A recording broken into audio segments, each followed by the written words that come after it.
Talked to enough people behind the scenes to know that Dan Snyder is in fact going to sell the Washington Commanders. Yesterday was, no joke, the second best sports day of my entire life. This is a bro-to-bro speech. Billy Football to Zach Wilson. Bro-to-bro. Panthers at Bengals. Well, bro, I wasn't going to fucking sneeze on this nice-ass tracksuit. You sneezed? Tony Baloney here. Last night, I was at 7-Eleven getting Powerball tickets at $1.5 billion. Yeah. Whoa. And the guy asked if I was 18. On today's Part of My Take, we have TCU head coach Sonny Dykes, the undefeated TCU Horned Frogs. Great talk with him. Ton of connections with him. And we talked about his old days under Mike Leach, hanging out with Dana Holgerson, creating fake plays for the other team, talking offensive football. We're going to do NFL picks and preview. We had to record early because we're going to Chicago for an ad up front. So we're going to give some choose your own adventure on the big Houston versus Philly night.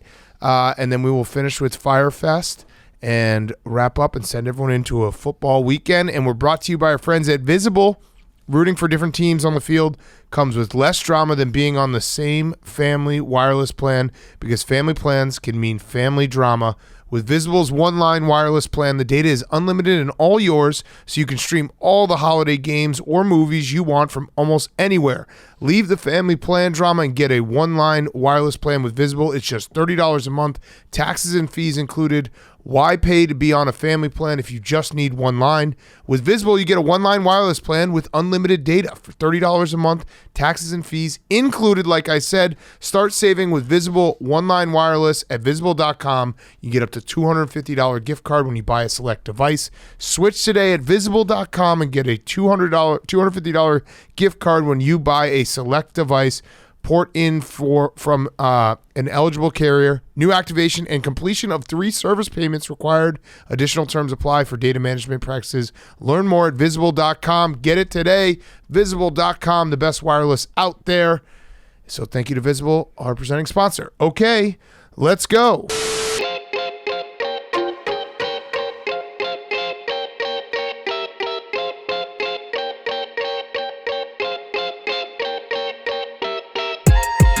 Welcome to Part of My Take, presented by Visible. Go to Visible.com. You get up to $250 gift card, and you can get wireless for as little as $30 a month, taxes and fees included. Today is Friday, November 4th, and the Philadelphia Phillies have gotten a hit. We hope. We hope. We don't know that. We hope. Okay, so let's just set the stage. We are recording early. Every now and then we have to do this. We're recording early. We have to fly to Chicago for the ad up fronts. I'm heading to Keeneland after. Hank, I think, is going to Boston. Pft's going around Chicago. So we're recording early. It's the one of the only times that we're recording early. So we figured it's not a clinching game. We're going to record late if it was a clinching game. But we're recording early, so we're choosing our own adventure. I am going to choose to say the Phillies finally got a hit. Yeah, it's a clinching game if you're talking about Phillies fans' buttholes right now, because they got Nice. they got owned last night. It was a second no-hitter in the history of the World Series. They got face fucked. They got was it a face fucking or was it a skull fucking? They got shoved. I think it's the eye hole. I think you got it in your eye hole last night. But Don't mess with Mattress Mac. But the good thing about Philadelphia is if they get skull fucked, like, they're going to come out and most likely do the skull fucking the next. They'll skull fuck you back. Max looks like he's about to cry. Max, legitimately looks like he's about to cry. No, that's just the cum coming out of his eye from the skull fucking. Dude, I'm rooting for Philly, but that was bad, Max. That was bad. And again, it was bad for them the night before. Okay, so let's. So it happened. It does. Yeah, that's right. Big Cat, to answer your question, I do think that the Phillies come out and they win tonight. I think they mash again. All right, so here. Let's go a round of predictions, and you can add a little editorial to what you think happens in the game. Who's pitching tonight? Syndergaard is going to shove. Oh, Verlander. Verlander never wins in the World Series. Stinks. Wait, Syndergaard, the guy who used to be on the Mets? Yeah, he was good for the Mets. Thor. Yeah, right? He was good for the Mets. The daddy of Caller Daddy. Good again. Okay, yeah, he is. He's the daddy. He's the original daddy. I'm going to say Phillies 5, Astros 0, they get no hit. Oh, damn. Yeah, I reversed it. I reversed the no hitter on their ass. I think it's gonna be a one hitter, Big Cat. I think Okay. it's gonna be a one hitter, and I think that it's gonna We be. hit you. You hit the floor. Though that's a 2-hitter. That's 2-hitter. Yeah. No, it's a 4-hitter. You hit them. They hit 9. They hit 1. They hit 1 again. Yeah. Call the ambulance for think- Mattress Mac. I think it's gonna be. No, I think it's gonna be Phillies 7. I think it's gonna be a bit of a shootout. Phillies 7, Astros. As baseball games are called. Yeah, they're gonna light up the scoreboard. Philly crooked numbers, as John Smoltz loved to say all the time. Like anytime there's more than one run scored, It's gonna be up and down. He smashes the crooked number button. I'm going with Phillies 7, Astros 4. Okay, this is, by the way, we are setting ourselves up to be memed to death by Astros fans because they are. I'm going to say something nice about Astros fans. Well, their team is really fucking good, but I feel like they're a very strong online army. Nah. You don't think so? Not compared Yeah, to they Philadelphia No. Philly's a real life army. and online. Yeah, but they're more real life. Like Astros fans, I feel like would shake your hand in real life. Like if you say the word cheat online, yeah. oof. There are people. Yeah, Astros definitely. fans are searching for the word cheat. Yes. So almost have to do like the asterisks on the E if you want to talk about. mean to me online. Wow. I see I'm what you sorry, Are did there. people being mean to you, Max? Oh, people were very mean. No. Oh, no. like Not that, Jake? online. Oh my god. Not online. The Phillies fans in real life, it's like Joseph Kony's army because you get them started early. They're like mean 9-year-olds out there that'll attack you. Yeah, those are my guys. Those are my people. Those are, Rest in you need, peace. you need to get Really? everyone together. Do we want Coney to RIP? Callback. Yeah.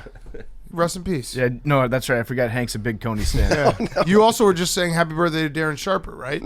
No. Oh, Billy, your prediction.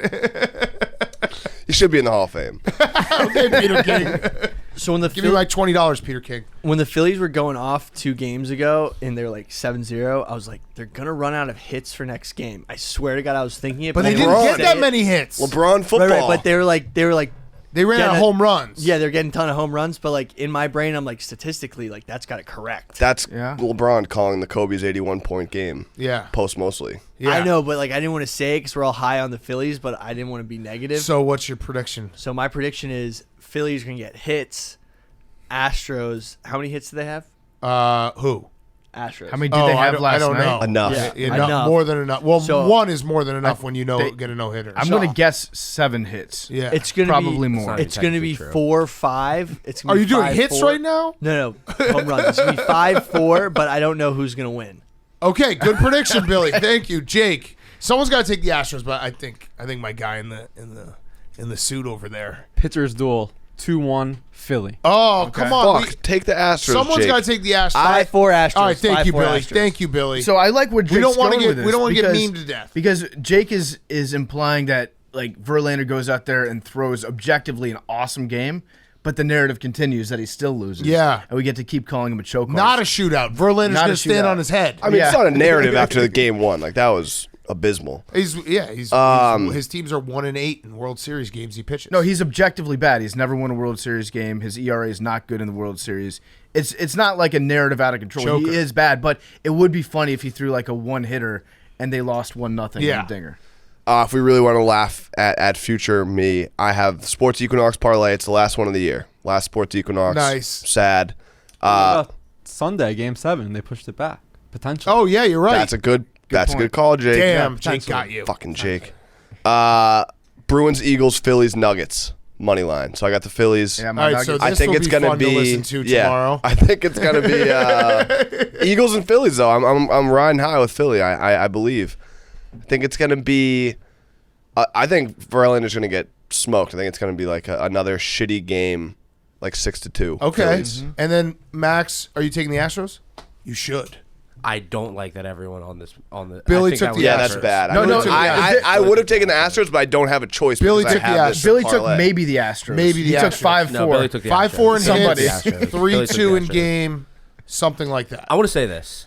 Anyone calling this no hitter, it's not a no hitter. Well, they did How get many no hits? hits. How many hits did But- you have? But you can't count it as a no hitter. No, No, no, no, Max, no, no. I have a simple question. No. How many hits did the Phillies have last night? but Oh, it's a one-word. It's a one-word Yeah, answer. we It's can a move yes on or no. after you answer It's this a yes or question. no. it was a hits. It was a hits trying to Okay. reword this. They no make hitters is one contact pitcher. with the ball. Let No me help hitters is you. one pitcher. Let me help you, Their Max. bats hit the ball. No, Max, it's not. what you're trying to say is, and I agree with this take, a combined no-hitter means less to me. Yes, But it means a lot less. But it still Means is a a lot less. no-hitter. But if you're looking at your team's performance, They got no they hit. did not get but- any hits. I'm looking at the box It's score, not the and the same. number that they use under the hit column is in fact 0. All right, we're gonna win 18-3. Schwarber's gonna have 3. I mean, Schwarber doesn't give a shit. I don't give a shit. The boys are fine. We're gonna roll it over. It doesn't matter. New day. 18-3 Phillies. Okay, so when everyone's listening to this on Friday morning, It's gonna be bad. We're I going to know, either it's be gonna- the biggest idiots or the smartest people in the world, and then the Eagles are going to roll. We agree. Yeah, we agree on that one. That was actually the original plan because we thought this was supposed to be the off day. Monday fucked us because we're like, oh, we can tape early on a Thursday. We were obviously going to tape if it was a clinching game, but you got how many hits did you get last night? Well, last night we got 27 hits because we scored 18 Oh runs. yeah, that's right. This is Friday's show. Yeah, good point. 27 hits, 18 runs. That would be nice. I want to take I 3 thought- walks. Yeah, 3 walks. That's true. That's true. Guys got on base. You probably would have gotten hits if they hadn't walked. The pitchers they were like, you know what? Let's just get them on base. And get it over Schwarber with. also hit a ball down the line, and I want to say like the 4th inning that I thought was a fair ball. And if that's a fair ball, Brandon Marshall's on first. Max. He scores. Max, We win the game. It was a foul ball. Schwarber It may have been a foul had ball, but great it was like at-bats. Yeah, Schwarber did. had great at bats. Great at-bats. It's a game of inches. We get that ball's a little bit to the left. It was a foul ball, Max. And then I know, but like that you can't. You're up 1-0. Max, this is loser talk right now. I know. You got out of a big jam in the second inning. It's all right. They won game 5. They won game 5. So we're good. Sure, they won. All right. So Eagles are going to win easy. Most of us have the Phillies. Before we start talking about the NFL Week 9 preview, PFT, obviously big news for you. Dan Snyder is going to finally maybe sell the team. It's not official, but it feels very official. I've talked to enough people behind the scenes to know that Dan Snyder is in fact going to sell the Washington Commanders. Yesterday was, no joke, the second best sports day of my entire life. I thought about it as a DC sports fan. Number 1, Capitals Stanley Cup. Yeah. This is number 2. Snyder selling the team is number 2. The World Series was awesome and it was fun. The Nationals had been a team since 2004, so it's not like I grew up going to the games every day. I still love the team. The World Series is 3. And then this is, without a doubt, number 2. I've been smiling all day. I popped champagne yesterday. Yep. I'm thinking about the possibilities. It just feels like I can finally, I'm free now. Genie, you're free to be able to root for a team with my whole heart. And fuck Dan Snyder. I hope he goes to prison, which it looks like he might actually go to prison. That would be sick. So what happened was the announcement came that he was talking to Bank of America, and then about 8 hours later, the announcement came out that the federal government was investigating him. I'm sure that had nothing to do with each other. No, that's just a It coincidence. was a coincidence. But Snyder, he said he was never going to sell. He is, in fact, selling the team. I don't care who buys the team. It could be literally anyone. They're probably better than Dan Snyder as an owner. So I'm finally like super excited. I've been waiting for this moment. Oh, yeah. I've talked about it incessantly, probably to the point where people are like, it's never going to happen. You're Charlie Brown with the football again.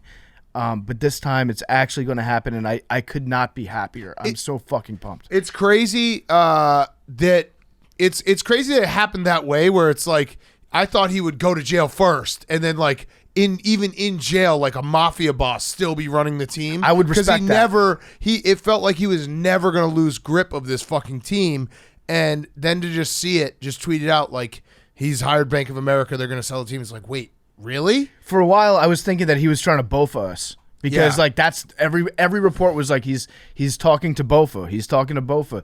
And if Snyder had actually done a press conference, be like, the rumors are true. I am talking with Bofa. Bofa D's nuts. I'm never selling the team. Fuck you. I would have respected could that. do that, yeah. I would have respected that, and I would have been like, touche, Dan. And the thing is, I always thought that I would die before Dan Snyder. Yeah. Because he's a billionaire. He's probably got that good money that'll 10X. get him the 10X stuff and have his blood researched and all that. And he would die at like 120. I would die at like 80. Dan Snyder would still own the team. And I honestly thought I would never live to see a day where he was not the owner of the team. And now it looks like it's going to happen. I am making an offer. I'm about to call my relationship banker at Bank of America. I'm preferred customer. Yep. I'm gonna offer my life savings. I'll And match. You want to match it? Yeah, I'll match. Okay, so we'll get the ball rolling. Hank, you want to double? Who the fuck do you think I am? Yeah, of Okay. course. All right. So it's official. Part of my take has made the first official offer to purchase the Washington Commanders for my life savings, matched by Big Cat, doubled by Hank. Can I throw my 401k in there? Yes. Yeah. Good. Done. Yes, you can. I have a 401k from like 3 jobs ago I that I do forgot too. about. I do too. I think there's like 15 grand in there. Yep. I'll throw that in as Yep. well. I'll put all the money I put towards Top Shots. Okay. Oh, You can have that's everything. huge. I'll sell- relocate my account. Your I'll sell my assets? Yeah. Xbox. Oh, you will? Yep. I'll sell my Xbox One. That's huge. Mm-hmm. I will sell my ownership in the Green Bay Packers as well. Okay. So No looks like conflict of we're- interest. This is a lot we're offering. Wait. Why don't we just They can have my borrow- water dog steak. Why don't we just, Mine too. why don't we just borrow Yeah, all those fuck it. assets? Yeah, Fuck we it. can. We can borrow everything. Can we trade? Yeah, we I'll get trade throw the in my water. 3% of the Swansea, water I'll throw in my dogs. Swansea. I'll throw in What the about the water Breakers? dogs, the New Zealand breakers. Throw it Breakers. all in. I'll throw it all in. Yeah, we You own can a have lot it- of stuff I'm basically giving Dan Snyder 3 other teams. to ruin. That's a 3-for-1 trade. I actually, if It's we, like the one guy in fantasy who's like, "Give me Patrick Mahomes, and I'll give you like 4. I'll give you like Kadarius Toney and a backup running back." the James meanest, Robinson. thing that you could ever do is to trade the New Zealand Breakers to Dan Snyder, and then he goes and ruins their entire team. Yeah, well, that's listen, different time zone. Yeah, that's true. So basically, I'm on cloud 9 right now. I could not be happier than I am, and I'm just super pumped. And then I started to think about what the possible owners would be in the future.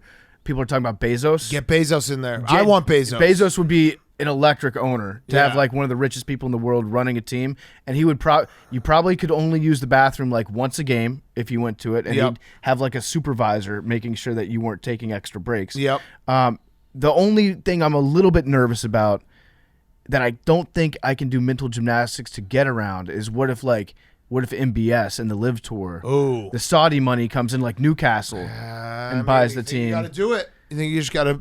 They might be better than Dan Snyder. Listen, Dan Snyder, to be fair, Dan Snyder hates the Washington Post exactly as much as MBS does, Right. but he just doesn't have the balls to pull it off. Right. So I mean, I'm very, very happy for you. It's incredible that it's finally happening. There is like a 0.001% of my brain that's still nervous that he's just going to be like, we've done the due diligence. Like there's a stalling tactic. It's very small percent, but I don't want to see you get hurt again. Where he's like, yeah, we did the paperwork. We went out to bid and nah. You know what? $5 billion isn't enough. So Yeah, I'm gonna keep right, it. right. That's what I was thinking when they were He's such an evil fucking piece of shit. when they were talking about selling or when they were talking about renaming the team a couple years ago. He put together like a commission to study whether or not the name was offensive. It would have been very funny if he had come back and be like, yeah, our commission found out the name's not offensive. Right. So we're going to stick with Redskins. Yes. There's a possibility that whoever buys the team next could rebrand the name again, which is kind of funny. Go back to football Go team. back to football team. Football team was or, the best. Or the Hogs or the Red Hogs. Yeah. So it's just, I'm excited for what the future has to offer. And Dan Snyder's always been a piece of shit. It's not a recent thing for anybody that's paid attention. No. He got his money by scamming people that didn't speak English and forcing them to switch their long distance service. He's just a bad human being, and I hope nothing but the worst things happen to him in his future. And Jail, bitch. I hope he dies in prison. Yeah, After jail, I bitch. hope he lives a long life in prison, getting to watch how happy I am. And yeah, we're gonna do a parade in DC when he sells the team. We're gonna take a lap around the Beltway. I love it. It's gonna be. This is my Super Bowl. So Love it. I'm very. Yeah, man. I haven't stopped smiling since yesterday morning. It's awesome. It's awesome. Freedom. You are William Wallace. You have Yep. freedom. Okay, so should we do some picks and Week 9 preview? It's brought to you by our friends at Chevy. We're starting to see pretenders and contenders emerging after the first month of the NFL season. There's one player that is never a pretender and always a contender. That player is the Chevy Silverado. Silverado shows up week in and week out with unstoppable grit and determination. Chevy Silverado is the ultimate tailgate flex with the available multi-flex tailgate and power outlet built right into the bed, perfect for tailgating. And the first ever ZR2 is the ultimate off-road machine. From tailgates and stadium lots to off-road adventures, Chevy Silverado has you covered. the best truck ever created. Tell them Pardon My Take sent you. Get $100 off your brand new Chevy Silverado. Head over to Chevy.com to learn more about the Chevy Silverado. We love Chevy. Thank you for being a wonderful sponsor. Chevy Silverado. Again, head over to Chevy.com to learn more about the Chevy Silverado. First ever ZR2 is the ultimate off-road machine in the Chevy Silverado. Best truck ever created. Okay, week 9, boys. Halfway point. We're week 9. Don't say that. This slate sucks, but it doesn't because it's still football. But if we're gonna judge it, like it was very clear before the season when you look at the I think how it works is basically CBS and Fox get a couple dates every year where they can have like only one other game in their time slot, a premier afternoon game, and before the season they're like Rams Bucks week 9. Not realizing that both teams suck. But we're going to do it week 9. Jake, what are the standings? We're bad. We're really bad. We have a lot of movement. Big Cat, you're still in first place at 16-16. Nice. And then we have a 3-way tie for second, third, and fourth. Hank is riding an 0-8 stretch right now. Oh, no. Hank. Are you riding it? Oh, no. Yeah, Hank, you just turned your mic on like you were going to say something. No. Okay. So 0-8.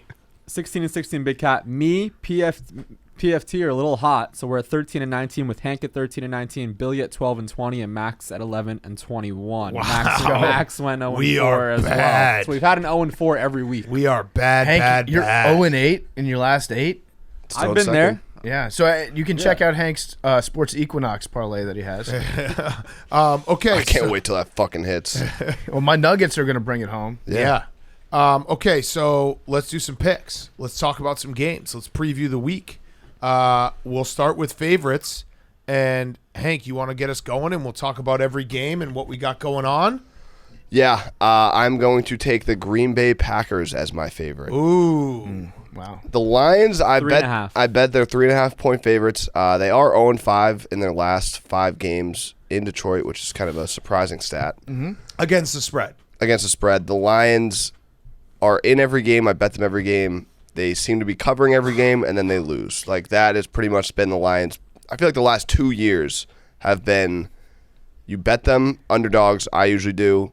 They're winning the game, and you're like, oh, and usually by like 10 points, you're like, oh, they got this locked up, and then in the fourth quarter, they just collapse and lose by 10. Right, and I've been like thinking about it because it does feel like Dan Campbell, the Lions season started with a little bit of optimism, playing fun games. They are 0-4 in their last 4 against the spread. It feels like, like Dan Campbell could have at least hung his hat on being like, yeah, we covered the spread. We're very close every game. They have not been very close every game recently.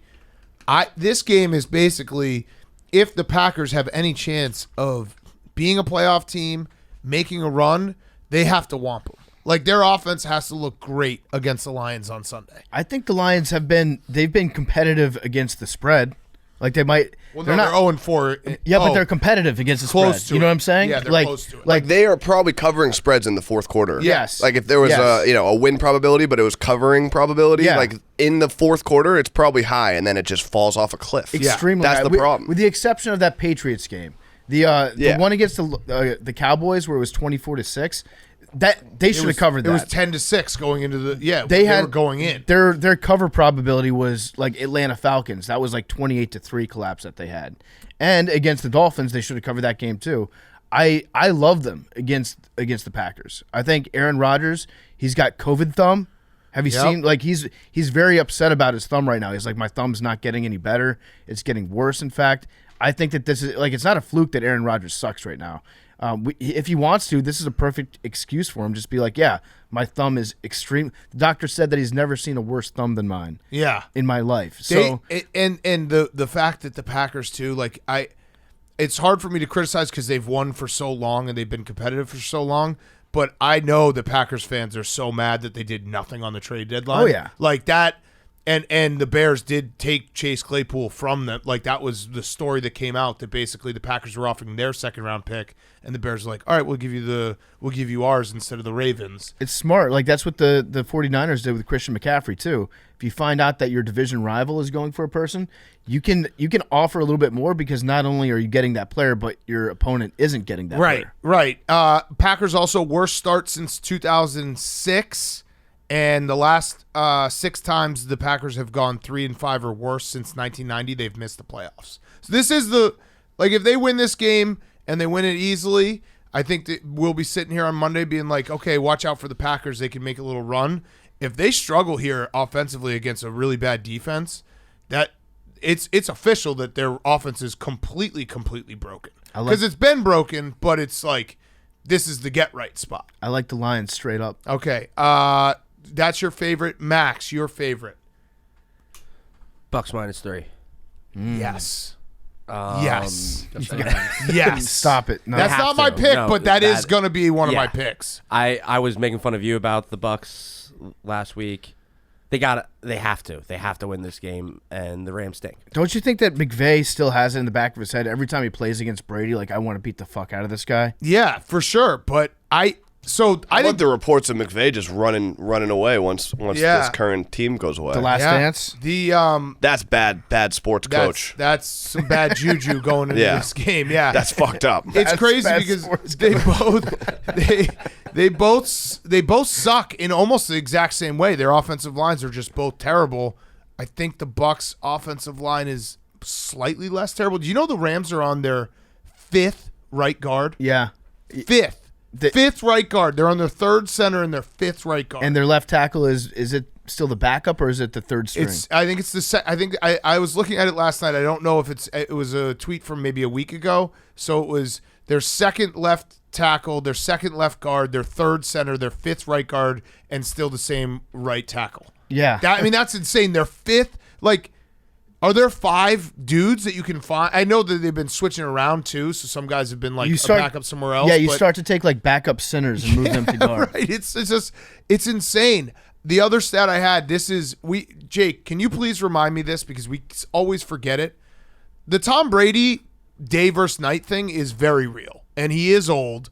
And so since he's gone to the Bucks, he's 22-12 against the spread at daytime, and he's 2-11 against the spread at nighttime. So we got to just make sure we never bet on Tom Brady at night again. So that means next week when we set the clocks back, Yeah. that means that it's going to fuck him up real bad. Yeah, it's going to fuck So him bet up it. real This bad. is the last week that you can bet on him before Yes. the clocks get set. Yes. What about morning? Because that's what they're going next Oh, week. yeah. Oh, Germany. He's going to be Yeah. all Yeah. fucked Oh, up. by the way, a lot of people came up with a good idea. Oktoberfest. Oh, that's good. Oktoberfest. Yeah. I like that. Yeah.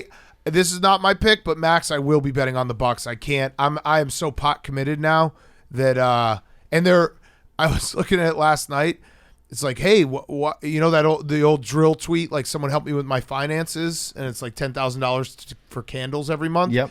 It's like, why am I so bad at gambling? Oh, the Bucks are 0-6 in their last 6 against the spread. There you go. Yeah, so that's why, because I keep fucking thinking I'm buying at the lowest, and it keeps getting lower. They can't lose everyone. But they could. They could, because they have. Nah. They stink. Okay, PFT, your favorite? My favorite is the Rams. No. Oh, no, sorry, the underdog is the Rams. My favorite is going to be. I'm gonna go with the Dolphins. Ooh. Okay, I understand. No disrespect. No, I mean the Bears' defense is very, very bad. Yeah. I don't know how they're going to guard -5. those guys.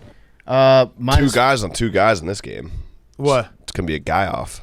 Tua and Justin Fields. Yeah. Yeah. I'm very clear about what I do not care about wins and losses right now. As long as Justin Fields keeps looking. I read a long article about how they finally, I think I alluded to this, but they admitted that they stole plays from the Ravens. Like, what took you so long? Mm-hmm. And everything they're doing with Justin Fields now has opened up like how he sees the field, because he's a weapon running, and they're actually using him as a weapon running. Yeah, are you allowed to double down on games, or do they have to be all 4 different ones? No, people have doubled up. Okay, yeah, you can double so down, yeah. I'll just say this is also going to be my over. Yeah, it's it's my gonna be mine over as and well. Dolphins.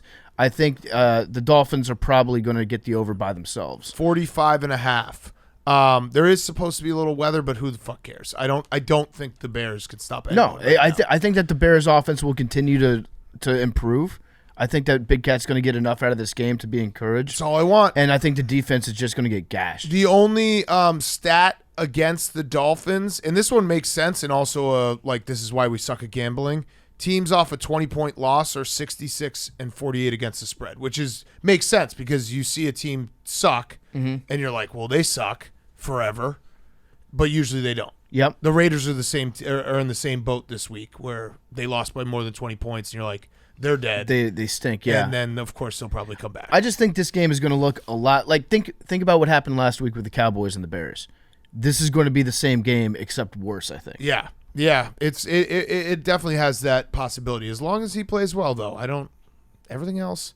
Chase Claypool wearing Mitch's number kind of fucked up. I thought we'd retire it, but that's okay. You know what you need? You need somebody find a connection between Chase Claypool and Justin Fields. Well, and let me know what happened.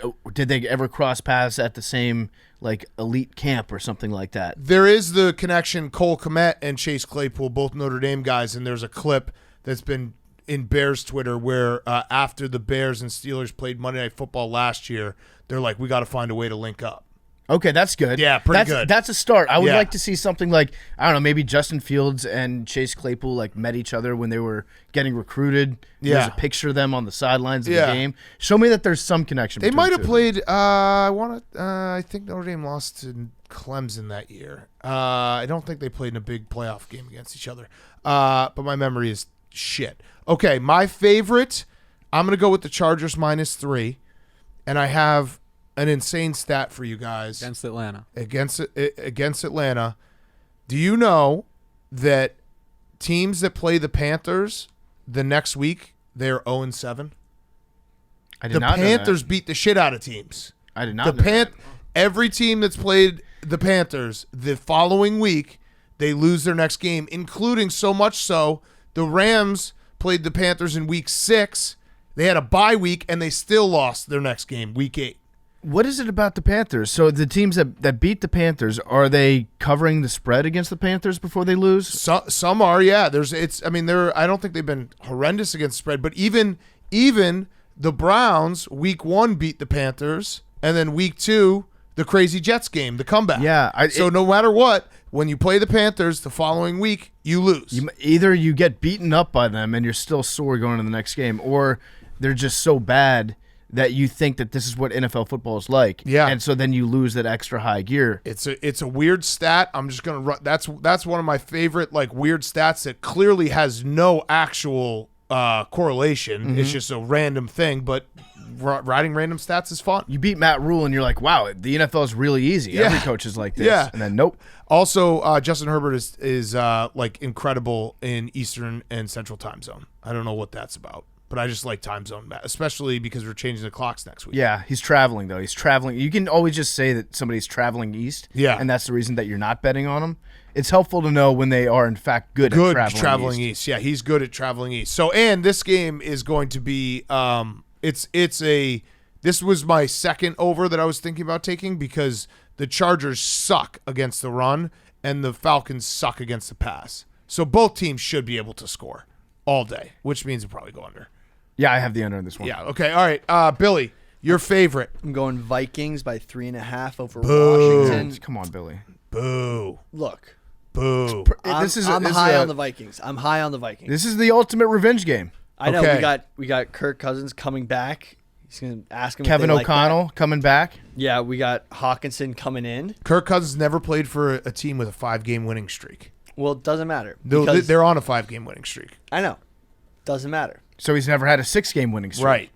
Right, but guess what? They got tape on Heineke now. They're going to be able to dictate his movements. There's no more surprises. So That's the thing about Heineke is it's all surprises. Yeah, it is. The entire he playbook. surprises himself. The entire Right. playbook is a surprise. Right. I do have a stat that will back you up, Billy, if you're ready for this. Kirk Cousins at FedEx Field in his career is 14-15 against the spread.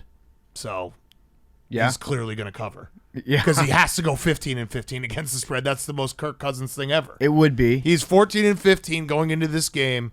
the most Kirk Cousins thing ever would be exactly 500 against the spread. Yeah. At FedEx Field. Counterpoint, we're wearing our black uniforms to remind him of the night. Hell yeah. Counterpoint.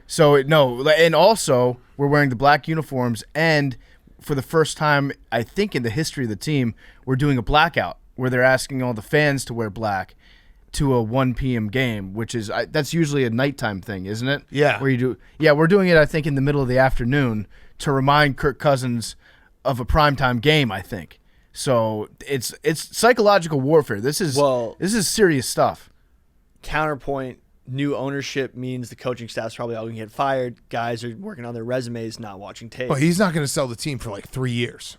Right, but still. This shit takes a while. Well, our offer is in cash. Yeah, that is true. So it's a clean transaction. And stock in teams. Yes. Yeah. But it's relatively clean. We don't need to like borrow debt or anything. Whatever. I got a rich Roth people do. IRA. We can throw that in. I'm unfortunately in the camp that I think the Vikings are just going to keep winning games so that people just keep getting mad at us. And knowing that it will pay off for us, but we're going to have to deal with Vikings fans coming for our neck for a while. That's fine. Yeah. That's fine. Let the band play neck. I'm fine with that. I actually think that if you just go off of what will make part of my take look like the biggest idiots, which has generally been a good bet in the history of this podcast, the Vikings are probably going to smash the Commanders. Smash them, and Kirk's going to have like the game of his life, and then I'm going to miss him because I do secretly miss having Kirk Cousins when you look at the other stuff I put up with. It's going to be – I think it's not a bad bet to bet on the Vikings this weekend. I'll be honest with you. Vikings fan, let it be known that I am pro-Vikings. Oh, yeah. Have been Well, that's backing the because Vikings. Kirk Cousins, you look like him. No, Billy just digs Norse mythology. No, I just like Culver's. Oh, okay. Yeah. Cool. You could be a Packer fan then, too. Yeah, same Or a thing. Bears fan. Well, Culver's is like It's I've only a had lot it of in places. Minnesota. Yeah, it's not the only one. okay. Billy does in fact listen to like Viking chants in the car when he's driving places. Yeah. It's kind of cool. Okay, Jake, your favorite. I'm taking the New England Patriots -5.5 at home against the Indianapolis Colts. Sam Ellinger's first road start. Belichick is just going to. This is going to be one of those games where it's like Belichick still has his fastball. Deflategate revenge game. Yeah. Deflategate too. revenge The game. rivalry is back on. Yeah. He is 14-0 straight up against rookie QBs at home. Yeah, I think it. I don't know if the changed my Patriots will pick. be able to score, but I could see like a 20-6 game. Ooh. I agree with that stat. I am counting Ellinger as a rookie QB. Yeah. He's a first-year quarterback. Yeah, he is. This is his first. He didn't start last year. So this is, I mean, Billy just keeps getting into these one-on-one, put my reputation on the line type games. Now you're going up against Hank. It's big. Billy, if 2 weeks in a row. they're not going to, but if the Colts did somehow miraculously win this game, you got to write a blog redrafting that draft class and just put Sam Ellinger first. Oh yeah, I can't believe so many people flip out. like didn't put Ellinger even in any of those conversations. It's I weird. saw on one of TV. them, David Carr. A lot of them are just redraft the first round. That's why. Yeah, David Carr had him higher than Mac Jones. Really? And I got mad. You got mad. Yeah. Yeah. But I'm saying if the Colts win, you got to put him first, and people. Yeah, just this you lose got it. to. I think if the Colts win, you got to count this as a Jets win over the Patriots. Oh, 100%. Yeah. I mean, but on the other hand, Hank could go on a little 2-game winning streak of defeating all your favorite quarterbacks. You know, honestly, I actually watched the tape from Sam Ellinger, like play by play, every snap he took, and he looked amazing. Really? The way Amazing? No, the way he Amazing. Amazing. the way he was able to scramble and hit guys in stride. Yeah. Right. Amazing is was- a big word, though. Like, that's Right. a. I think what the word you're looking for is he looked better than the Jets. No, Yeah. but the final drive, he hit 2 guys in stride, and He did. one of them dropped him, and like could have won the game if it wasn't for a drop. Like, he's a gamer, bro. A Okay. gamer. He's like what you think Heineke is. Oh no! Don't even he's start like that. wow. he is what Heine- you no. think Heineke is. Who This- won? Remind me, because I think those 2 quarterbacks have played recently. Who won? Right, but Oh yeah, that's right. It was 6 days ago. it was a point difference, and there was different variables. Yeah, listen, I'm just saying, like, don't besmirch Taylor Heine. He didn't do anything to you. I know. I actually think he's chill as fuck. He is. Yeah, chill as he is fuck. chill as fuck. All right, your pack his name favorite together. underdog, Hank. Left hand up. Yeah, Commanders. I almost did the Commanders, but that Kirk Cousins stat scared me off because he is the most 500 quarterback of all time. Yeah, he's just gonna come in and beat me. I just know that. No, but the Kirk Cousins stat that he's never had a 5-game winning streak means Yeah. it's going to revert. Yeah, that's true. And it's like, there's the interim coach effect in football, more college football, but Interim owner. interim owner, How many times does that happen? You keep saying interim. Interim. Interim. You know what? Interim. Wait, Hank, do you know? It's There's another I in it's there. interim. Interim. What did Interim. you said interim? Internally. Interim. Yeah. We do have to hire an intern this summer. I like intern better actually. Intern Billy. Tom Brady never had an 18 winning streak, and he never got a 19. So Oh. I understand. Same concept. Yeah, that's a good point. Got him. Also, didn't he? So you're Wasn't there a Jets fan. stretch that they won like? Like 23, actually, I think. I think they won 22. Because I think they won a Super Bowl and then Not the same- 2000, not the same 2003 season, to not the same 2004, I think they won like 23 games in a row. Not in the same season. If I had to in season guess. streaks. in only season count. streaks. Okay. Got No it. one's ever So- had a but he 24 has- game in season winning streak. Yeah. Think about that. But no, wait. If you're talking about in season, then you can't count the postseason. You have to roll over to the next regular season. Yeah, 23 in a row. And once got 21 in a row. And once 18 in a row. Oh Jesus. Must be nice. Okay, so you have the Commanders. Got him, though. Big cat, imagine that. If, Well, like, never if- 19 if in a row. over the last 10 years Well, no, they of your have. life, No, but Twice. the No, but Bears never had 19 on the 3 mark. winning streaks, separate winning streaks of 20. over 16 games. 23 games in a row. 23 happy Sundays in a row. That's stupid. That's insane. That is insane. Max, your favorite underdog? Seahawks +2 against Cardinals. I'm on that with you. 1.5. I hate the Cardinals. See, The 1.5. Seahawks might actually just be good. Geno Smith, Offensive Player of the Month for the NFC. They are. Oh, wait, the Colts have the longest with 23. Oh, Patriots have 21. So it's Patriots. Yeah, all right. revenge game. The 21 was 2003, 2004.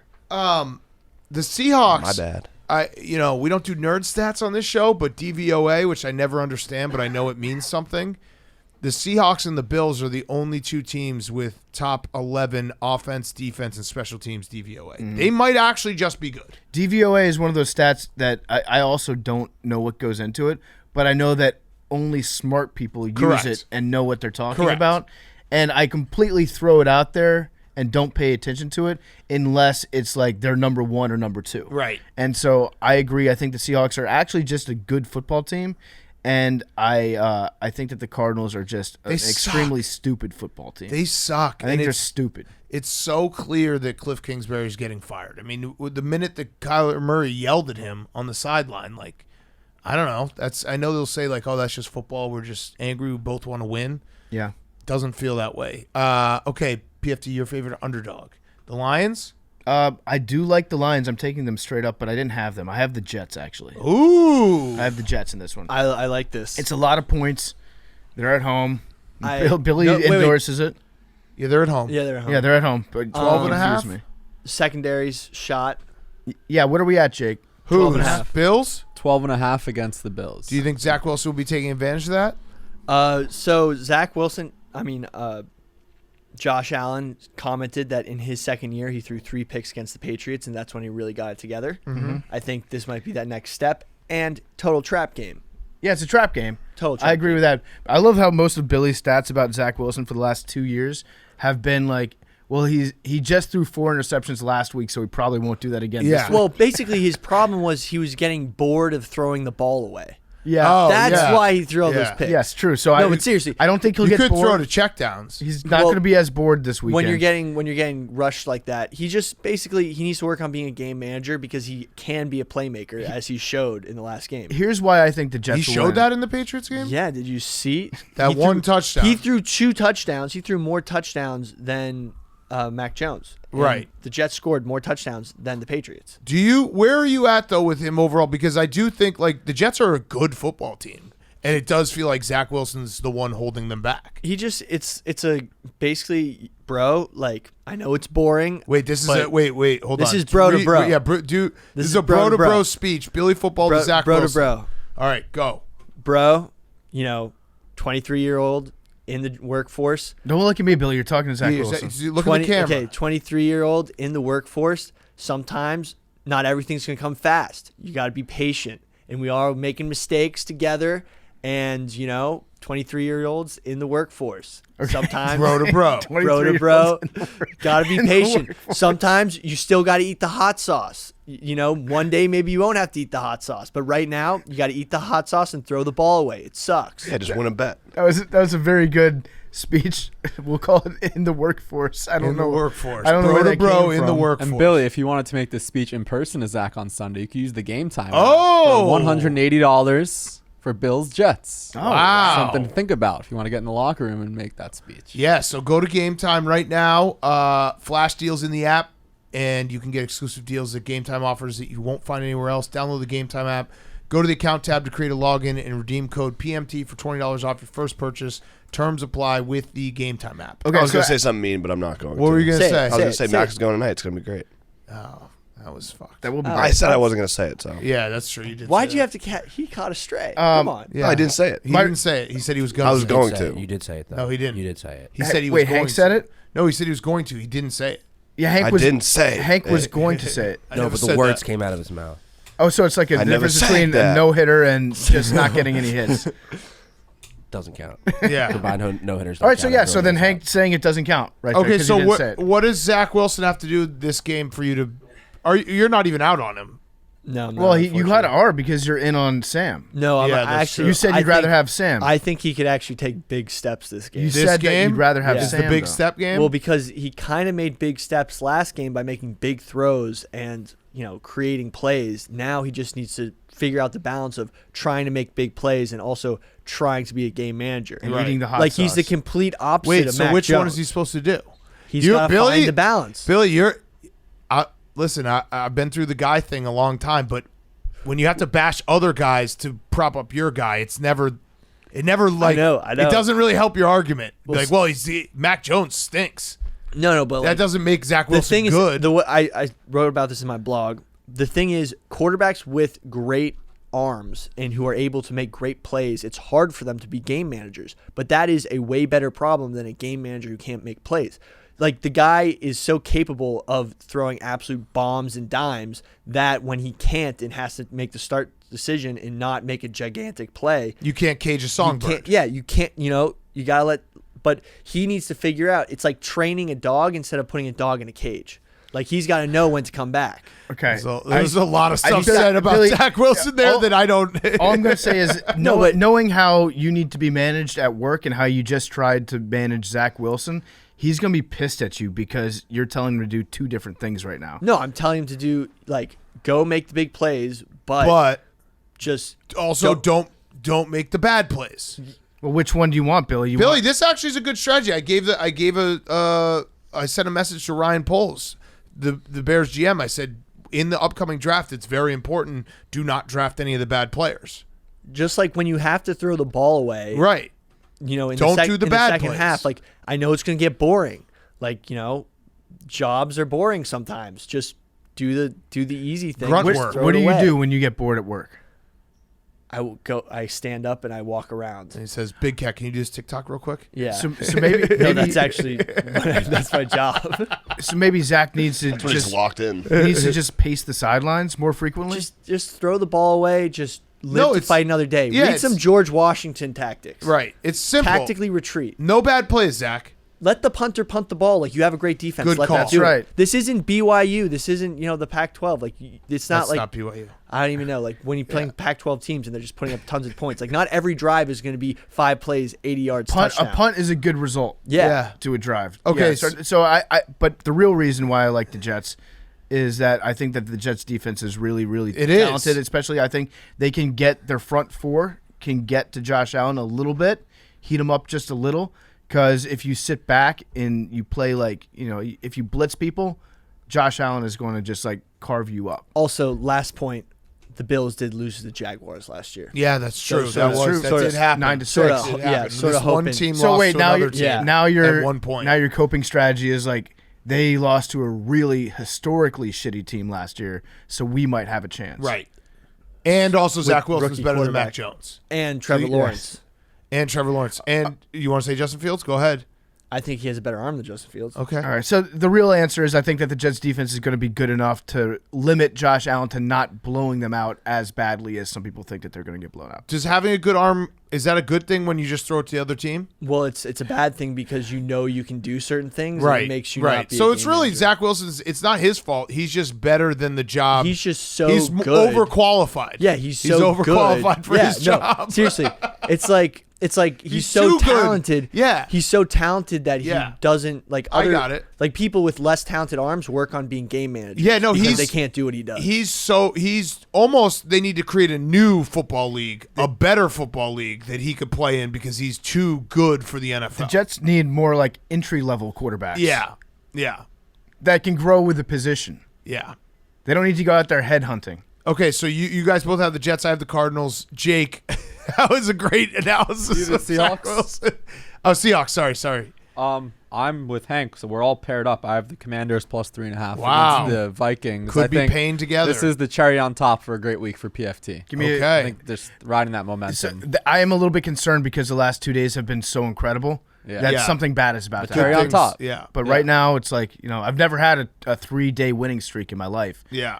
But maybe I could Yeah. get 4. Yeah. So we're all together. Okay. All right. Before we do overs and unders, PFT, you got a quick word for one of our sponsors. Yes, overs and unders are brought to you by Curve. It's football season. That means that you're buying beer. Hell yeah. Snacks, you know it. Maybe even a new couch for the most premium watching experience.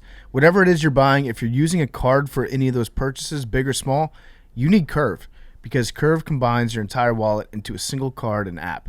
With Curve, you upload your cards into the Curve app. Then, when you use Curve, you just swipe and you indicate what card you want to use. Or you can assign your card for certain purchases with the Smart Rules feature. Maybe you want a specific card to cover anything over $100, while a different, more rewarding card can pay for groceries. It's easy. You just set it and forget it.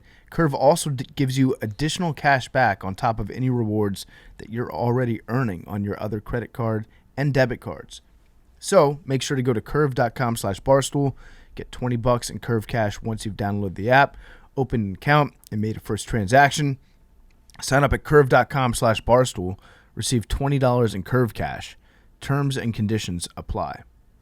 Okay. Overs. Hank, give it to us. He's finding it right now. No, I just. Well, yeah, yes. I have one last Jets Bills. Okay, points. great. I think Josh Allen's gonna get beat up by the Jets D. I don't think he's gonna be able to manage. I think the Jets defense might be able to heat him up. That's a good point. Thank you. Yeah. I think so I was the because first to like make that sometimes when you like try to blitz Josh Allen, Yeah. have you noticed like he'll carve up a blitz. Yeah. But if you can get to him with your front four, Yeah. I think that's the key, and I think the Jets defense is good enough they can heat him up. Yep. I agree. Billy, do you agree? I think they're gonna beat him It's up, good. No, they're going to heat him up like a microwave. and then they're gonna eat him up Okay. Heat Nice. and eat and beat. and beat. Hank. All right. 0-8. The last 8. Fading myself. Wait, you haven't hit an over? I mean, the overs have just not No, I'm hit 0 in and the 8. NFL. I'm 0-8 in my last 8 Yeah, picks yeah. total. Are you talking about your lottery machine picks, or are you talking about? No, we're talking about No, he's like 0 and the subject we're talking about. 170. Oh, it's both. It's Yeah. both. Okay. Over 42.5 Rams Bucks. It's disgusting. Oh. It's gross. Oh, I don't think it's going to be good. no. Cooper Kupp. Brady's not good. Big Cat is. I just want to have a rooting interest during this game when I'm watching with Big Cat. Usually, like I know sometimes we go on different sides and that just happens naturally. But usually, I try to stay away from deliberately picking against them. Sometimes it just happens. I have no remorse with the Bucks. No, though. I do not deserve any at remorse. rock bottom. Correct. You are in a place. Correct. It's bad. Yep. You need help. You Yep. need to talk to someone. Yep. Because you just can't. You can't see. You're blinded No, by the I know. Bucks. I know. It's you know what it is? It's not even Brady, it's their defense. Like I think that their defense is really good and they're just not. And yeah, no, I deserve no remorse, no pity. It's all my own doing. It's a I think- completely self-inflicted wound. I think you bet on the Bucks just so that you can yell at Steven That Che. too. Yeah, there's Yeah, there's no, I there's do there. that. It's all- basically there's- you're buying you bet on- you're buying yourself a ticket. Yeah. To the show of just screaming at Steven. Well, and also, what everyone knows this, anyone who's gambled once in their life knows that once you get committed to something, I know that if I took the Rams in this game, the Bucks will win. Yeah. That is just a stone cold lock. Ooh, Hank. Wait, Hank, are Oh, you- we got sneezes Hank's everywhere. sneezing into a piece of paper. You guys okay over there? You all right? What paper was that you just sneezed into? Computer paper. I've never. Panthers at Bengals. Well, bro, I wasn't gonna fucking sneeze on this nice ass Wait, you tracksuit. sneezed onto your picks? Good. No, this is Week 8, week 7. this is from Planet Football. Yeah. Oh, okay. Which is out now. What did the booger touch? Burrow and Bengals are going to need PJ after he suffers a burn sack. Nice. I don't know. Oh, that was KB talking about petroleum jelly, and I was like, I don't think we're gonna know what the initials PJ stand for. KB. Deep cut. Playing football out now. Max, go ahead with your over. Lions, Packers. Ooh. Lions are over team. Lions Yeah. are the over team. 20-8 in their last 49.5. 20-8 to the over since 2019 at home. So that backs it up. PFT. My over is put the house on the Dolphins Bears. Yep, I got that as well. Billy. Chiefs Titans 46.5. Oh, we haven't talked about this game. Chiefs Titans. I just can't stop Patrick Mahomes in the pass game, but also can't stop Derrick Henry. Andy Reid it's Andy Reid off a bye, so everyone knows like it's the probably the most talked about stat. He's 27-6 straight up off a bye. I think it's like 13 weeks or more, or 13 days more rest, because that also counts playoffs. 16-8 against the spread. I think it's The better than Titans- that. I think he's up to 18-9. He might be. So the Titans are kind of own the Chiefs though. Yeah. In the regular season.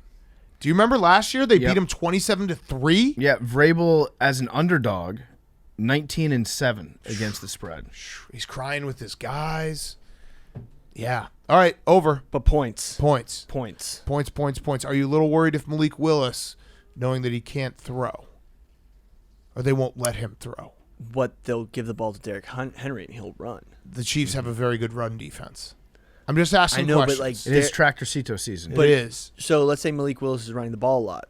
But okay, if, Malik Willis is running the ball a lot. if Right. there's a lot of runs, that's clock. Right. So which affects less the time over. for points. Yes, but the Chiefs might just run it up then, That's true. and we hit that over. Yeah, then we Yeah. hit that over that way. I like it. So, but also Derrick Henry will have fresh legs, and Malik Willis is running a lot.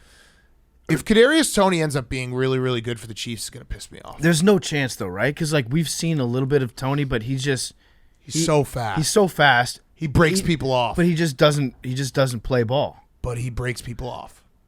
He'll get behind you. He will, and he'll break you off. He also takes the top off. Yeah. I'm just saying, that will piss me off. Okay, Jake. I'm with Billy. 46.5 Sunday Night Football. Okay, let's do some unders, which are hitting at like an insane clip, and I'm so fucking sick of them. And the best one of us is in unders is 4-4. Shit. Who's that? Crazy. Big Cat, Hank, and PFT. All Okay. 4-4. Oh, good. All right, nice. And they're So I'm unders have been free this year, and we are 4-4. Yeah, but I'm hot on unders compared to like everything else. If Yes. you look at the rest of my stats. Okay, Hank.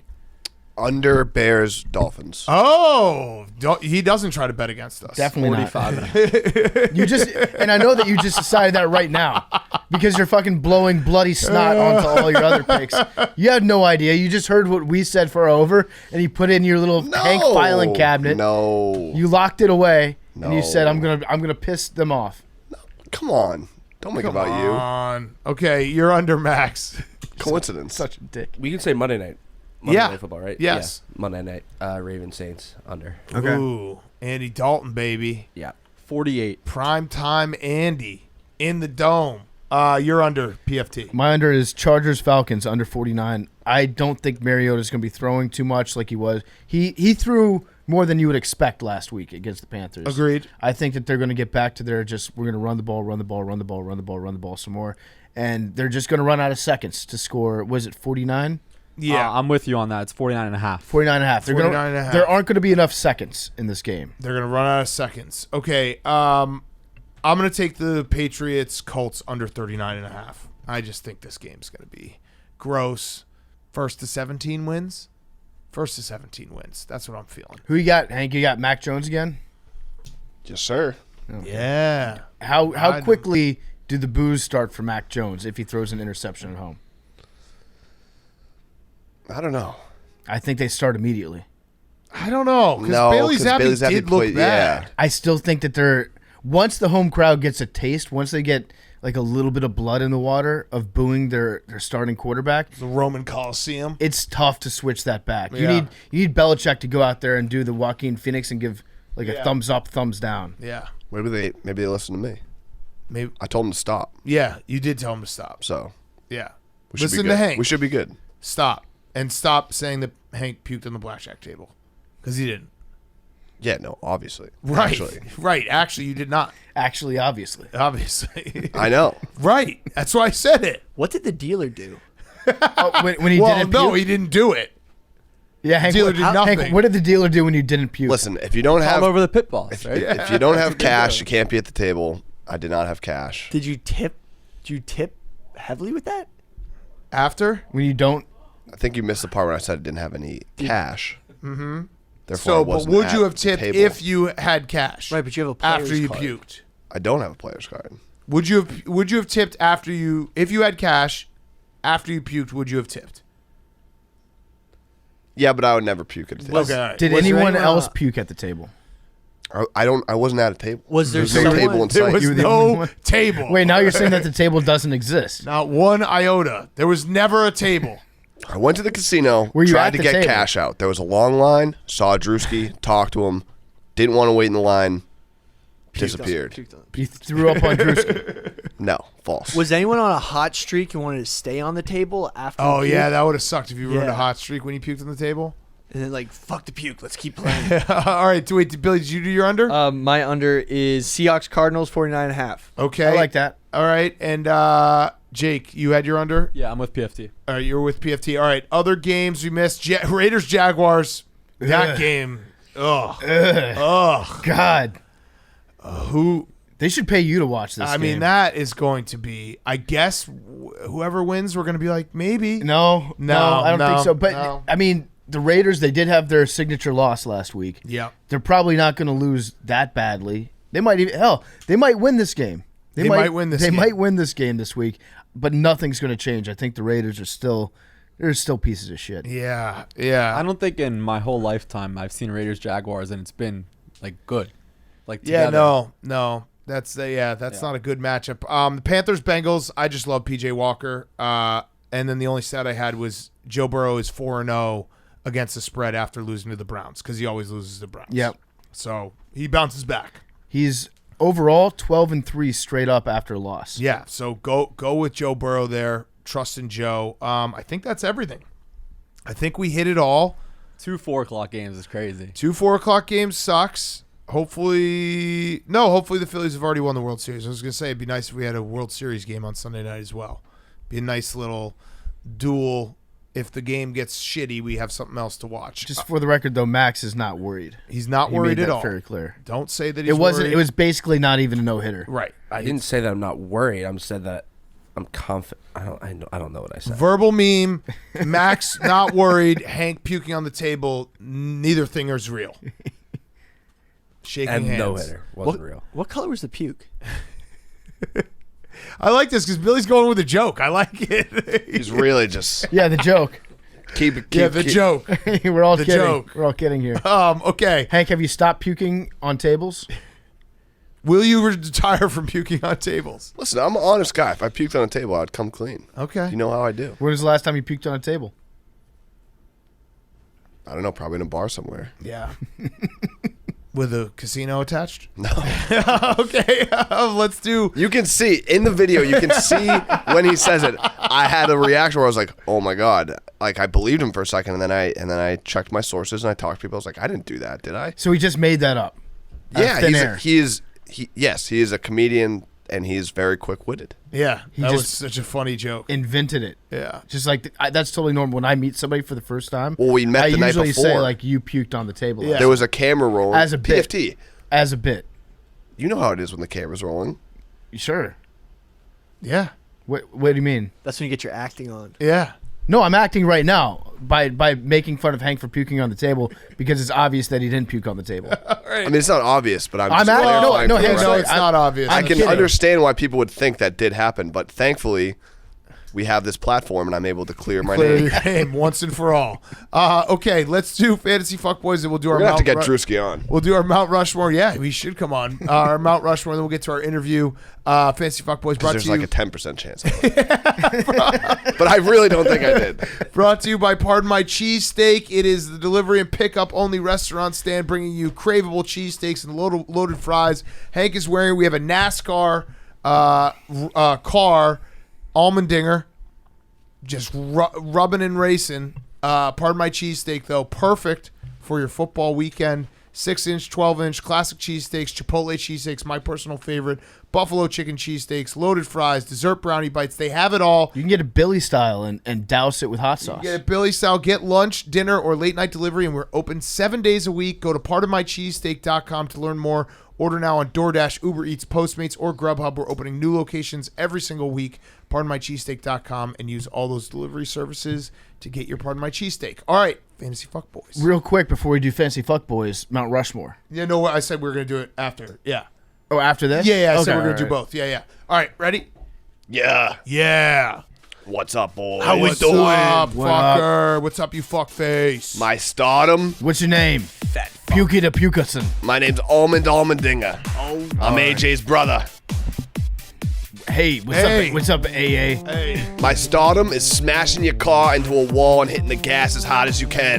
Fuck, that's yeah. badass. I saw this last weekend. Handshake, Like a Miles very Garrett. practical thing to do. If you're on the highway this weekend, just fucking rip it into the wall and smash the gas. Hell So you yeah. can get ahead of the crowd. Hell yeah. My situm, Zach Wilson. Nah, boo. Short piece of shit. Boo. Fucking sucks. Overrated. Can't throw the ball past not 10 short. yards. He's a He tall just guy. gives He's a he tall gives guy. layups to the defense. Free interceptions. Listen, our community, He's a we tall guy. we love Bad focus. we love our mothers very, very deeply, but we don't love other people's mothers. And my sleeper is breweries. Breweries. Interim breweries. I'm going to Portsmouth, New Hampshire for the first time this weekend. I feel like that's a big brewery. You wearing a flannel? You wearing a flannel? There's breweries brewing in brewery They- in Portsmouth. They like to sip on the syrup up there. Brewery. You wearing a flannel to the brewery? Fuck yeah. Fuck yeah, it's Man, flannel actually, I'm probably just going to season. keep the suit on all weekend. Hell yeah. Mr. Lumberjack. All right. What's up, dickheads? Hey, This what is up? What up, you fuck stick? this is Rick Pitino. Ricky. Recently acquitted Rick Pitino of all charges at Louisville. That's right, nothing sticks to me unless it's my leg. Yeah. I'm starting Chicago style hot dogs. I'm gonna Yeah. eat some Chicago style hot dogs this weekend. Extra ketchup. That's what I'm talking about. Love it. Bathing in ketchup, boil it in ketchup. I'm sitting Cooper Cup. Well, why was he even in the game last week? That made no sense whatsoever. Now the season's fucked. Capiche? Capiche. Posh. My sleeper's eggnog. Eggnog has hit the shelves officially yet again. It is eggnog season. I love eggnog. It's a delicious holiday treat. Just don't spill any in your lap. You know what I'm saying? Yeah. I think that you were just at an Olive Garden. I like it. What's up, fuckers? It's Tony Baloney here. TB. My stardom is Mitch Trubisky. I read an article on CBS Sports saying Mitch Trubisky's excelling as being a leader. He's back. Maybe that's his role in the NFL. Fuck yes. Let's go. Mitch. He could be the next Chase Daniel. Yeah, my situm is Mattress Mac. You can't let Philly get to you, Mattress Mac. Angry guy. You can't let Philly get to you. Now they know that there's blood in the water. They're going after you. Although I'll shout out Mattress Mac because that was just a guy trying to win a bet. Does a lot of charity. I respect Mattress Mac. I respect him a little bit more when he uses a Barstool Sports book. Yes, absolutely. My sleeper is Zach Wilson. I recently learned that Zach Wilson is just too good for his job. Very good. So he's going to do great. That's a good point. Also, this weekend, he's matched up against Josh Allen. Yeah. And I think that the Jets defense could do a good job heating him up. Heating him up. And I also heard Josh Allen say that he actually threw 3 interceptions against the Patriots his second year. Hey. And then now he's an MVP candidate. So do the math. Everything's coming up, Zachy boy. I heard it from a guy. What's up, fucks? It's Salvatore Tesavici. Oh, what up, How we Sally? doing? How we doing? My starter, Dimitri Bivol. He's fighting this weekend, Saturday, 5 Your o'clock. boy. That's my boy. That's my boy. He's my guy. He's fighting in Abu Dhabi against Gilberto Ramirez. I think he's going to take it the distance, win by points. It's in the Barstool Sports book, minus 150 right now. I heard- Take it. Free money. Free. Free money. No, that's free money. Free money. Free money. I heard Free- that. I heard that. responsibly. Bivol, he eats a lot of steak. No, he's a big fan of quesadillas. Quesadillas. You went out to a table with him, right? Oh, and gambled. we were Did you doing puke some at that stuff. table? No, I'm not a puker. Okay, Yo, all right. I know a guy who's a puker. Yeah. Not me though. Yeah, you not gotta me know a though. guy. You gotta know a guy. Not the puke guy yet. Not you. I know a poop guy too. Yeah. Yo, might sit him. Straight Boston on St. Patrick's Day. Not a puke guy. Oh, no. Not a puke guy. Just a bystander. Walk the other way, guy. Just a bystander. Just a walk the other way, Hey, guys. I ain't see nothing. I didn't see nothing. I didn't see Going nothing. the I other didn't way. see nothing. You know, keep your back to the wall. No sucker punches. Yeah. Just shimmy around. Anyway, there's video. No video. There's not a video of me avoiding a fight on St. Patrick's Day. For the record, statute of limitations. Yeah. 6 months. All right, Sally. My sit-em, Bill secondary. We talked about this. Zach Wilson, light him up. And I think they're going to heat him up, they'll too. heat him up, sleep him up. Yeah. No, Feed 'em Bill's up. secondary. They're Sleep getting with lit their up. mothers. Sleep. Okay, and then my sleeper. My sleeper is Snuggies. Snuggies. Nice to get a Snuggie, you know, end of the day. Was this 2007? Hey, Yeah. hey, it's a What are you sleeper. gonna That's do? why it's sleep. What are you gonna do? It's been Beanie sleeping. Babies next? Yeah, no, but you're in your Snuggie on the couch watching football. It's cold. You know, the landlord doesn't turn the heat on. Yeah, you maybe need a play, Snuggie. maybe play some Pogs later. Yeah, Pogs. Yeah, you don't know what that is. Yeah, fat asses. Yeah, that's true. So that's why we Good go to the point. club. Yeah. And they use a slam on the fat asses. Yeah. August. Pogs. What are you guys talking? Where, yeah, Yeah, see you guys. There's little- I gotta go. little things we used to play with. Like, what were they? Like It was- bottle caps? They're a little bigger. They called them milk caps. What they were just Yeah, these they're like real round things. pieces POGS. pieces of cardboard, and then they were all the rage for like 2 years. You hit them, and And then you- you have a slammer. You'd bounce a slammer off them, and if you flipped them over, then you got to keep the other person's Pogs. It's pretty cool game. I thought you were talking about No, yeah. P-A-W. Yeah, it's a bonk. Put it on the bonk list. Yeah. We're That's talking about what- other No, pogs. you're being horny. Yeah, I'm you're not being being horny. horny. Yeah, no, we were talking Billy, about POGS. when I say thoughts and prayers, do you think that hoe over there? Yeah. No, Salvatore Tessavici was horny. Yeah, that that's was in true. me. That's okay, good accurate. point. Yeah. Are you You're doing actually a bit. using a Snuggie again? I have like Snuggies are my favorite things. Wow. Okay. I like Throwback. Snuggies. Yeah. Yeah. Yeah, that is a throwback. My landlord also hasn't turned on the heat. So I kind of like that. I like when it's cold. I do. That's why I get the Snuggie. Yeah. Yeah, it reminds you of like going to a hotel and cranking down the AC. That was my take. Yeah. Took that take. Yeah. That was Okay. my take. Just pretend like you're in a hotel. Yeah. All right, good. I'm what sorry they for say. I'm sorry for taking Don't your take. steal his Billy. Took my take. take. He also You said got enough takes. He You got also enough said takes. Josh Allen might get heat up. Well, yeah, I did got take enough that takes. take Yeah, from he him. took that. So Well, I he took it took from me. I took it from him. Okay, yeah. You got enough takes. All right, Let Mount someone have their own Rushmore. takes. We lost last week. Buffet. We got maybe a little ahead of ourselves. We lost a couple ways though. That Josh Jacobs, the Raiders just couldn't do shit. So let's win. Yep. Let's win. I'm guaranteeing that my guy is going to cover. I also am guaranteeing my guy. Hank, Yep. guaranteed. Guarantee. Billy, Jake. We guarantee. Okay. That didn't sound like a very. I guarantee, Jake. You can. Okay. guarantee? Does Jake guarantee? Yes, it's Hopefully happening. we don't have the same guys. I'm taking Aaron Jones. Okay. Packers, Lions. They got to start running him more. Aaron Jones. I'm going back to Josh Jacobs. I think it can't happen again. It was a weird sequence of events that made the Raiders get down so much so early. Yep. That's not going to happen against the Jaguars. Josh Jacobs is a top 5 running back in the NFL. They're going to feed him. It's going to be glorious. He's going to put some highlight tapes out there. Okay. I'm taking this in the Barstool Sportsbook where everyone else can bet it if they want to. Exclusive section. That's where all this will be. I'm going with Ramondre Stevenson. Oh, Against Patriots. the Colts. I think it's going to be a slow game. You know, get up to a lead. I think someone said 20-7 earlier. Just Yeah. get a lead, run the ball. He's been really good this Sit year. on the rock. Yeah. Billy and Jake. We're going to go with Dalvin Cook. He's gotten 50 yards in all of their wins. His only time getting under is the Philly game in week 2. So. Okay. All right. So that will be in the Barstool Sportsbook. Let's get back on the winning side under the exclusive sections. Okay. Let's get to Sonny Dykes. Great interview with Sonny Dykes. TCU love. Everyone's been saying we don't give any love to TCU.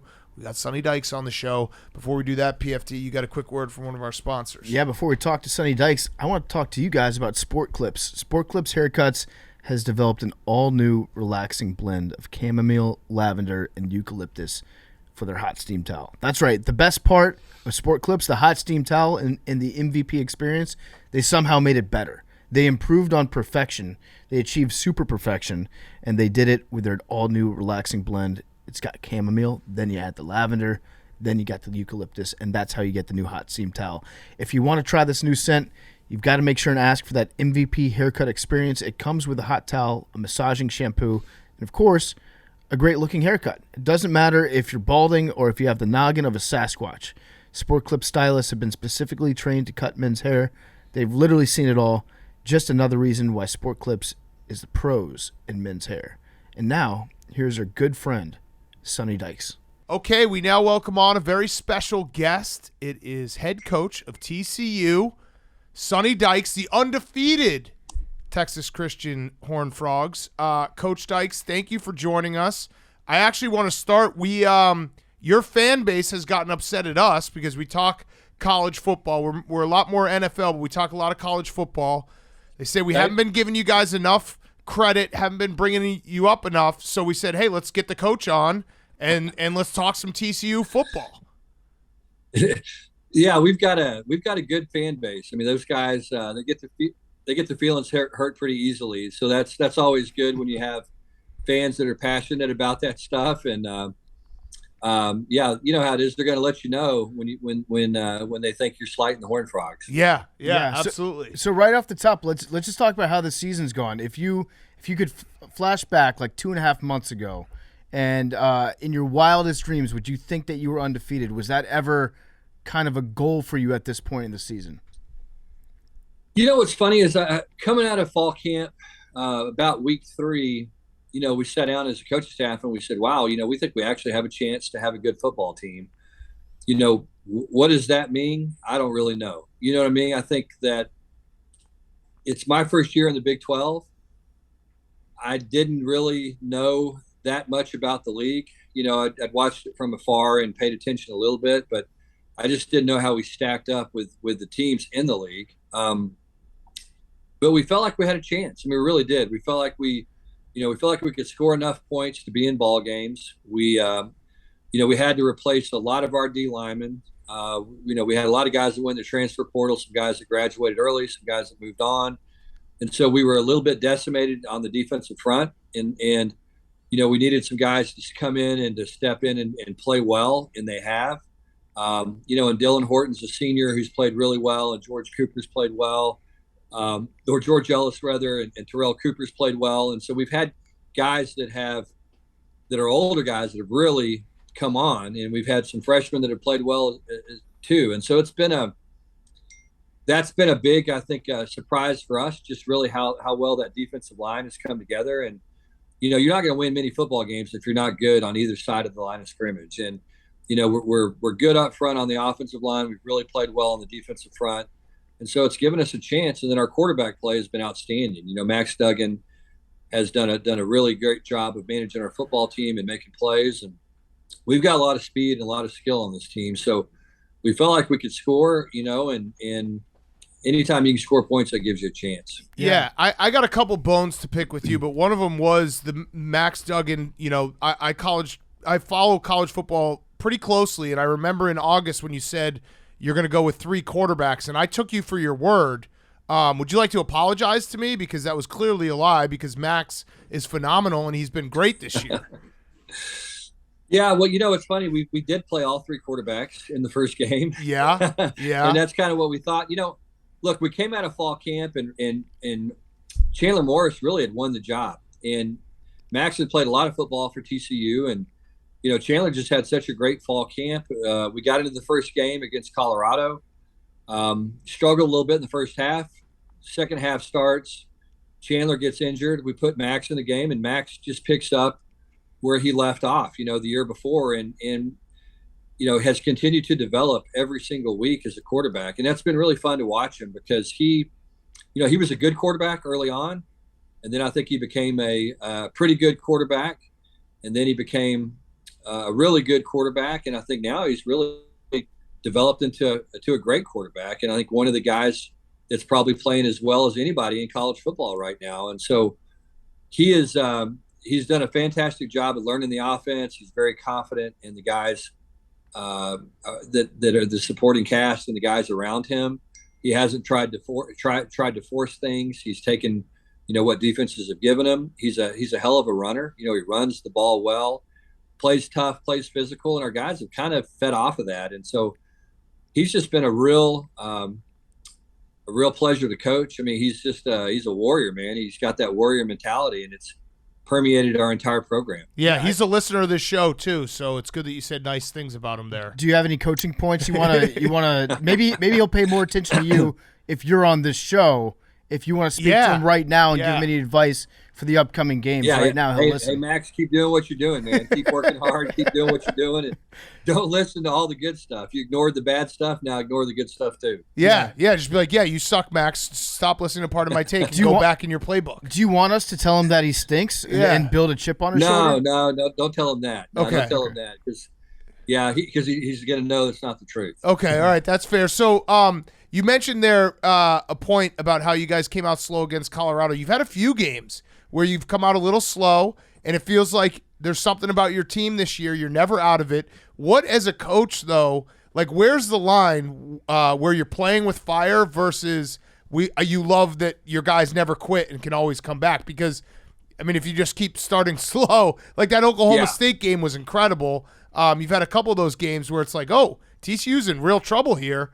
And then, you flip the entire game on its head. Yeah, I mean, look, at some point, we got to quit doing that. I mean, it's going to bite us in the rear end if we don't stop. 2 weeks in a row, we got down 17. I think the Oklahoma State got down 18 to Kansas State. I mean, that's two good football teams. And we were able to rally the second half. We held Oklahoma State to 6 points in regulation in the second half. That's a high-powered offense. And then we shut Kansas State out in the second half. And so our defense has really played well in the second half of football games. And I think it's a tribute to our players, man. They get stronger as the game goes along. And, Joe Gillespie, our defensive coordinator, has done a great job of making adjustments at halftime, figuring out what people are doing to us. And our players have done a nice job of making those adjustments. And, and we just keep swinging. I think that's been the thing that we've done is, we just keep our head down. We haven't panicked. We just keep swinging. And that comes from being confident. And it comes from the hard work you put in and a belief in each other. And I think our offense believes in our defense. Our defense believes in our offense. They believe in special teams. The players, I think, believe in each other. They believe in the coaches. I know as coaches, we certainly believe in them. And so it's been fun. Now, as you said, we got to stop it. I mean, there's going to be a time that we're not going to be able to do that in the second half. And so we're certainly going to have to get off to better starts than we have. Mm-hmm. Yeah. At the end of the last game, that caused a lot of controversy in this office. I don't know if you paid that much attention to it. I know Big Cat was. Well, yeah, that's the second bone to pick I had with you. You can't talk gambling spreads, but I would like to just maybe go back to that spot against West Virginia, and that you could have on a free play, the game's over. You don't have to throw a touchdown with 20 seconds left. I would have preferred if you didn't. The guy was offsides too. Yeah, it was a free play. Yeah, I certainly understand it. So here is our thinking going into the play. Okay, so it's 4th and 1. We're trying to, as you said, run the clock out. Mm-hmm. Well, a field goal would have been fine, by the way. Again, we're not going to talk numbers, but field goal would have been smart. You don't want to kick a field goal in that situation because a lot of stuff can go wrong there. Okay. So we're 4th and 1. We're on about their 30. I think 31 actually, and so. A couple of things were going on. Number one, we had all 3 timeouts. So we got in a formation. We wanted to see, okay, how are they going to defend this formation? And then the second thing was we were going to try to draw them off sides. Well, when you try to draw somebody off sides and they're off sides, the center snaps the ball, all the receivers run 4 verticals, and the quarterback throws it up because it's a free play. And so I don't think any of us anticipated any of that happening.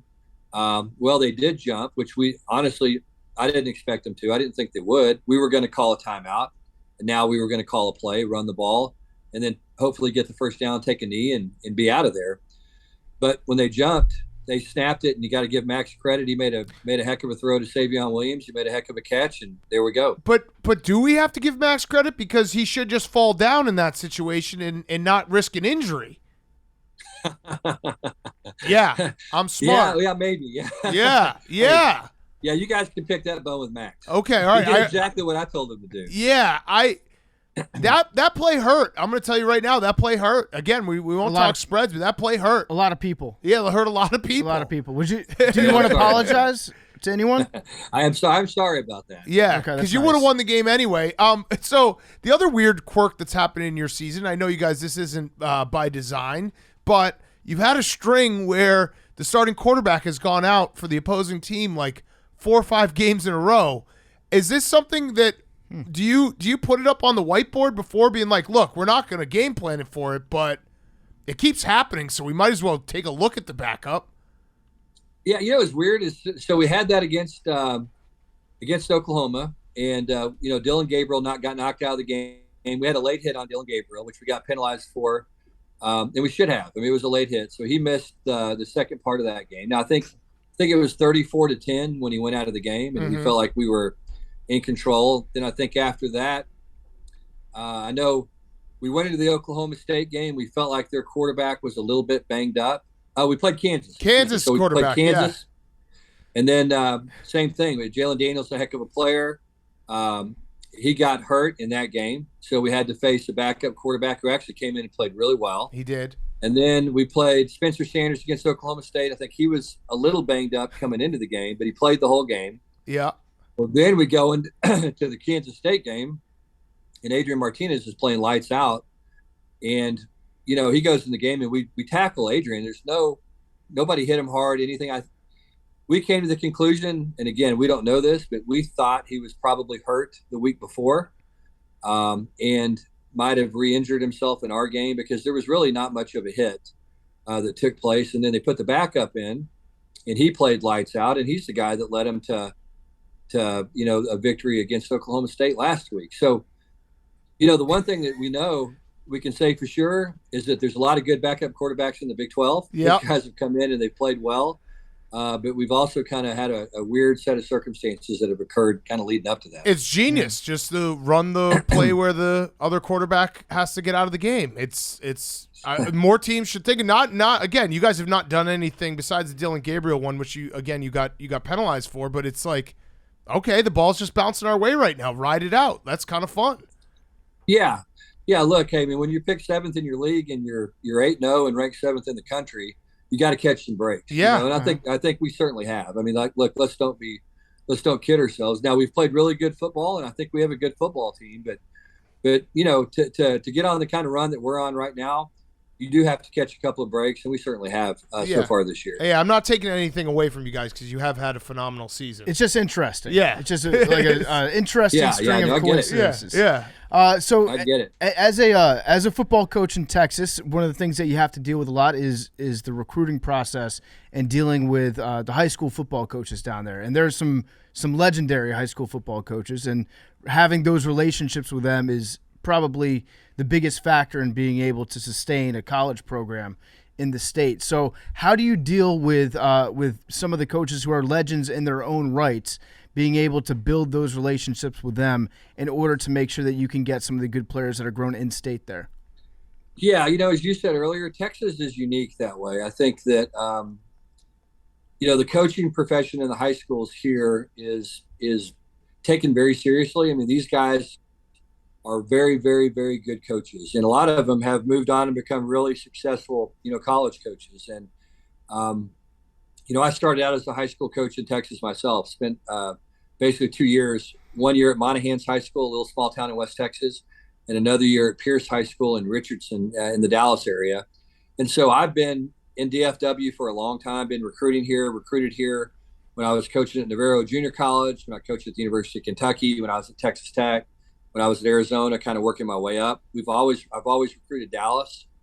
I think the high school coaches in Texas are it's a strong group. I mean, it really is. There's not many organizations more powerful than the Texas High School Coaches Association. I mean, those guys are united.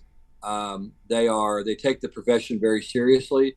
They do a great job coaching these young men, and they put a lot of guys in college football and provide a lot of young people with opportunities to get a scholarship and continue playing football. And it's a great place to recruit. I mean, I really believe DFW, has as good a high school facilities as any place in the country. I mean, you drive around, you see these stadiums. I mean, they're unbelievable. They take it very seriously. There's a huge commitment from communities.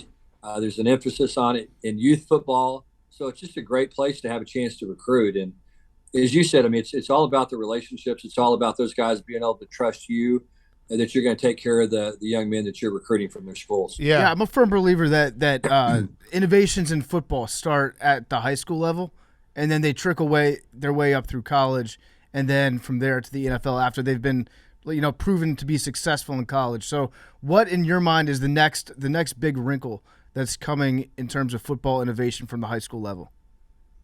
Yeah, that's a good question. I mean, I think you're exactly right. I think most people think it goes down, it kind of starts at the top and works its way down, which is not the case at all. I mean, as you said, I worked for some really innovative guys, Hal Mumme at Kentucky, and I was Mike Leach's GA at Kentucky. And those guys were outside the box thinkers. And Hal had been a high school coach in Texas and started running the air raid really when he was in high school. And then I worked on the staff at Texas Tech with Art Browse. Art Browse was our running back coach. And when he became the head coach at Houston and Baylor, he took what he was running at Stephenville High School and started running it. And really in a lot of ways, those two offenses have changed football. If you watch Tennessee and what they're doing right now and the success that they're having, a lot of that stuff they're doing is stuff that Art Browse did, at Stephenville High School. And so it's been as you said, it's kind of worked its way up. I think Mike Leach and Hal Mumme have had a huge impact on what's happening now in the NFL and a lot of offenses that are being run at that level. I don't know what's next. To me, I think that football is a little cyclical. I think that you're going to start maybe seeing some teams start to run a little bit more triple option. Yes. I think that's something that you're going to see is maybe a little bit of triple option get integrated in some of the spread things. A little bit of veer concept as a run game into a spread type of offense and a spread system. And that's, you talk about a pain in the rear end defensively. That would be a tough thing to defend. Yeah, we love the triple option here. I'm a big triple option fan. So you have been around some incredible football minds, some friends of ours too. But I did want to reference Hal Mumme. I mean, legendary coach, the towel, everything. When you got with him, we're like those meetings where he's like, "Yeah, we're just gonna throw it. We're just gonna throw it, and we're gonna throw it, and we're gonna throw it, and they're not gonna be able to stop it." Like, could you feel the change? Because obviously now a lot of teams do the air raid, but Hal Mumme was one of the founders of it. Was it eye opening to be like, wow, we can play football this way? Yeah. It's funny. I was a young coach at the time. I hadn't been exposed to a whole lot. I'd been 2 years at Navarro Junior College where we were kind of one back, almost a little run and shoot style. So we were pretty innovative. And then I go to Kentucky and I sit in these meetings and I hear Hal talk and I'm like, this dude has lost his mind. There's no way we're going to do this stuff in the SEC and not get just pounded every week. And we had a very small menu of plays. It was all about execution, and the one thing Hal used to say all the time, and it was really pretty funny. I remember at the time thinking, man, this is crazy, but it's really smart. He would say, look, we're going to throw the ball as many times as possible to people who can score, and we're going to spread the field, and not only spread it vertically, but horizontally. We're going to try to make a defense cover the entire length and width of a football field. And so when you sat down and you started looking at his concepts, you kind of started going, wow, this, in a weird sort of way, this is triple option football. But instead of handing the ball off and reading a down lineman, you're throwing the ball and you're reading a second level player, whether it's a linebacker or a safety. And if this guy does that, then you do this. And so it was kind of came out of the same principles as triple option, but it was really throwing the ball. And it was, instead of reading guys on the line of scrimmage, it was reading second and third level players. Yeah. So it made a lot of sense. It worked incredibly well. Hal had a ton of success at Kentucky, and it was fun to be part of, changing college football and really changing football in general. And I was fortunate enough to go with Mike Leach to Texas Tech in 2000, and we took that offense and even made it a little bit more extreme. Mike was Hal played with two backs a lot. Hal played with the tight end some, and Mike just said, hey, look, let's spread everybody out, four wides and one back and roll. And so it was a fun thing to be a part of, really innovative, had a lot of really bright coaches on our staff. I mean, you look at the guys, Cliff Kingsbury was a quarterback, Graham Harrell was a quarterback, Sonny Dykes was a quarterback, Lincoln Riley was a walk-on quarterback that became a student coach. Art Browse was on the staff, Dana Holgerson was on the staff, I was on the staff, Dave Aranda was a GA on the staff, Ruffin McNeil went on to become the head coach a bunch of different places, was on that staff. And so we had these guys that were, pretty smart guys that were innovative, and we got to learn a lot of it from Mike. And we got to also learn the thing that Mike did better than anybody was to, hey, don't be scared, man. Let's just play. Let's do what we do. Let's have a philosophy. let's jump in completely with it. We're burning the boats. This is what we're going to do, and let's make it work. And we did, and it's awesome. Got to give those guys credit. Yeah, it's great staff, crazy names. We are good friends with Coach Dana. We actually stayed at his house, not a brag, just a fact. How many times during those years would Dana be like, "Come on, Sonny, one more. Like, we got to stay out till it's only 2:00. Like, we got to stay out," because we've had a couple of those late nights with Dana. He's the best. Yeah, no, I've had my share of late nights with Dana for sure, and with Mike Leach and that group. I mean, I'll tell you this: we worked hard, but we also played hard. We had fun. It was a blast to be around those guys. I mean, just really special guys, and we had a great time. Those days at Texas Tech, people would come visit us all the time, and they would leave after 2 or 3 days. They'd be like, "Man, I don't see how you guys do this." Yeah, because we ran pretty hard, and we had a good time, and it was a lot of fun. Yeah, we've heard some of the stories about some of the sneaky stuff that you guys would try to pull at Texas Tech in terms of, I don't know, leaving out like a fake script to your first 10 plays of the game, things like that, so that the other team would find it conveniently. Were you ever put in charge of any of these covert operations? Yeah. Actually, I was the fake script guy for a number of years, and Dana and I conspired together on that stuff. And I was the only one that could type, so I was the typist in the group. So I was always responsible for typing up the scripts and the wristbands and all that. So Dana and I would go have a soda pop on Thursday night, and sometimes come up with the fake script that we left for the opposing team on Saturday. Where would you leave it? Would you just leave it in the locker room, or? Nah, so what we did, and this was Leach's idea, we would put it so, when your team goes down, your field goal kickers kick on the opposing side's field. So they're kicking field goals on that side, and so they have a big ball bag, and we would put the script under the ball bag so that when those guys were done kicking, they'd pick up the ball bag, and that script would just be sitting there. And then we would stand back and watch, and somebody would walk over and pick the script up, and they would look at it, and we got to just sit back and watch it. And most people were smart enough to know that, hey, look, these guys are just screwing with us. We're not going to pay attention to this. But there were a couple of times we walked in the locker room after the game, and they had all the script written up, and they were trying to figure out what in the world this stuff meant. Oh, that's incredible. Would you guys ever like name certain plays on there? Would you include little hidden messages in your fake plays that you were drawing? Yeah, up? I remember one year we were playing Texas A&M, and Dennis Franchione was the head coach, and I remember it was like, one of the deals was out of this formation, it was, okay, double reverse Coach Fran special. That's so awesome. So we left that special for the Ags. That's great. And then you pay attention to the first couple plays and see okay, I think that they're following the fake script that they think that we're running. Yeah. 2 or 3 plays in, they knew it was a waste of time. That's incredible. The other one I wanted to there's 2 other guys that you've come across coached. The first is Gronk at Arizona. Like, when you first saw him, were you just like, holy shit, this guy? Because he is a freak, and we've had we've been friends with him for a while and had him on, and even when he walks in the room, you're like, how does anyone cover this guy? Like, his hands are so big, he's a monster, he's fast. Did you have that same wow? Yeah, I'll tell you a funny story. So I get hired at Arizona. The day I got hired, I flew from Lubbock to Tucson. I signed my contract, and then me and Mike Stoops get on a plane, and we fly to Pittsburgh. And Rob's originally from Buffalo, but before his senior year, he and his dad Gordy moved to Pittsburgh. So we fly to Pittsburgh. We go to Stoops is telling me this tight end, how good he is. All this stuff about him. I watched a little high school film. Thought he looked really good. So they're in this high-rise apartment. So we go to this apartment. We get to the floor. We get off the elevator. We go in the house. Gordy answers the door. His dad's awesome, just super guy. And so, and really cool and fun and great guy to hang out with. And so we go, Gordy's there. And then, Rob walks in the door, and you're just like, holy cow, this guy's in high school. So they invite us in. Well, they got a TV there sitting on the wall. And then over to the left is a bench press. And then over there next to that's a squat rack. And then there's a leg press machine. And then there's, and so literally their entire living room is like weightlifting equipment with a TV. And so me and Stoops are doing this home visit. I'm on the leg press machine, sitting there. Mike is laying on the bench press. Rob's on the ground, and Gordy's, sitting on the squat rack, and we're doing this home visit in their house.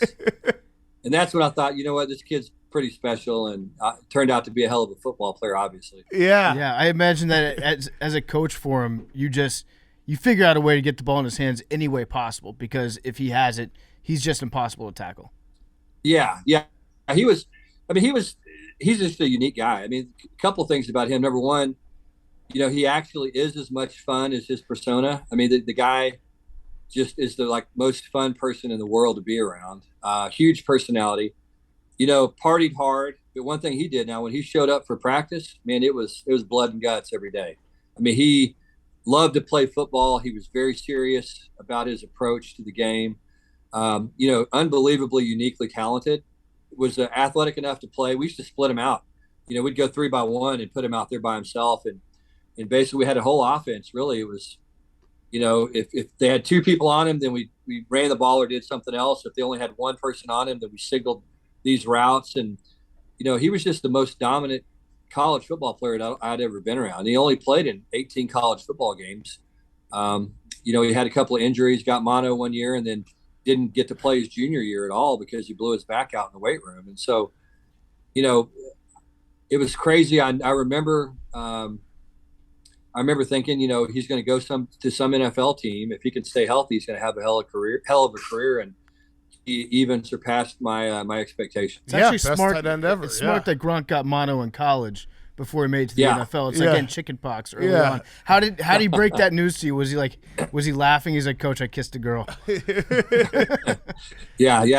I think there were a couple of girls on the Arizona campus that Rob might have kissed her in the And then the other one was we're good friends with Jared Goff, and you coached him at Cal. Like the connections we have with you are insane. When did you realize, like, oh, Jared's like, this is an NFL player. This is a first-round pick here. Yeah, you know, I think so. Jared, I mean, we were terrible. When I got to Cal, we recruited Jared. We played him as a true freshman, and man, we threw him to the wolves. I mean, we were not very good. He was going to kind of be the future of our program, and I remember we played Ohio State, I believe, game 3, and he got hit about 25 times in that game. And I remember him standing in the pocket and throwing a bunch of strikes and just getting destroyed by a bunch of really good football players. Joey Bosa, I think, was a young player at the time at Ohio State, and they got well acquainted. Those two did that Saturday. And I remember, you know, walking off the field that day, and we got our tail kicked pretty good. And but I just remember thinking, man, this kid's special. You know, this kid never blinked. This is a tough guy. I mean, he was skinny, didn't look like a college football player. But I just remember how tough he was, how mentally tough he was, how physically tough he was, and just how resilient he was, you know. And I think that's why he's had so much success. You know, he's bounced around a little bit. Now he's in Detroit. But the guy's just incredibly resilient, incredibly smart.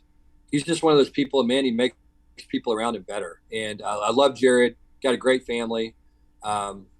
Usually see him in the off season a little bit in Cabo from time to time, and really enjoy him. I just think he's a great guy and a hell of a football player. Yeah, he really is. And I'm looking at that game right now, and he did take some hits, and he still threw for like 350. He did, yeah. And like I said, we weren't very good, and man, he hung in there and was dealing balls to guys, and that's when I remember walking off that field, going, man, I think this guy's going to be special. And then he just got better, literally every single day. You know, just kept getting better and better and better, and you know, ended up being the first pick. Came out after his junior year. Yeah. I want to just clear something up. You do not have a degree in nuclear engineering, correct? No. Somebody, my guess is my wife put that on my Wikipedia. It's close to nuclear engineering. It's history. Okay. Yeah. There's some overlap there, I guess. Yeah, definitely. Yeah. But we studied some nuclear submarines maybe when I was taking a history class, but that's about as close to nuclear as anything as I've ever been. The funny thing is, I could see Mike Leach hiring a guy that was a nuclear engineer, because he would think that type of mind would work in a football environment. Yeah, but it wasn't me. I definitely wasn't the guy. Maybe Dana. Yeah, Dana. Oh man, God help think us. about Dana with some nuclear codes. Yeah. Okay. So let's pretend that me and Big Cat were a couple stud wide receivers growing up in let's say Dripping Springs, Texas, and Dana. You know that Dana just got out of our living room earlier today to recruit us down to Houston. you come in, how do you recruit us away from Dana? Because we had a great time with Dana.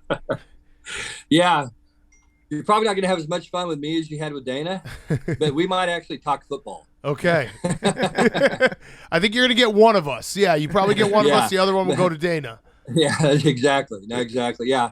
Yeah, Dana, man, I love Dana. Dana's one of a kind. You know, it's like I said, when you go back, you look at that coaching staff. We had some great coaches and some fun guys and had some good times together. Yeah. So, Coach, this has been fantastic. I had one last question. It's the Roback question, rhoback.com. Use promo code TAKE at 20% off Q-Zips, hoodies, joggers. Great stuff at Roback. Go to Roback, use code TAKE, 20% off your first purchase. I want to talk, my last question, about your dad, who has passed away a few years ago, but he was a coach. First of all, legendary name, Spike Dykes. I mean, that alone is just Hall of Fame. I know it's a nickname, but that's Hall of Fame.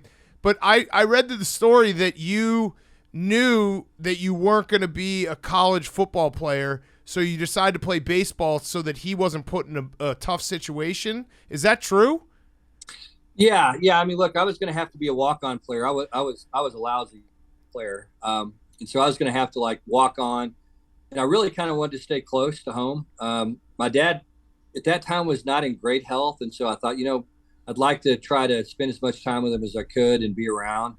And so walked on the baseball team. Larry Hayes had a really good baseball program at Texas Tech at the time, and got to hang around the baseball program and learn some stuff. But it was great, but the last thing in the world I wanted to do was go walk on and, cause all those issues with my dad. You know what I'm saying? It's bad enough. It's hard enough to be a coach.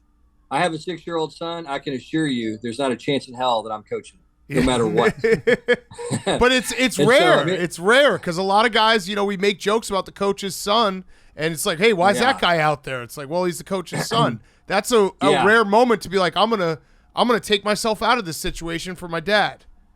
Yeah, I mean, look, it's hard enough. It's a hard enough job as it is to not have your son, who, by the way, stinks as a player. So yeah. I plus my dad and I are a lot alike, and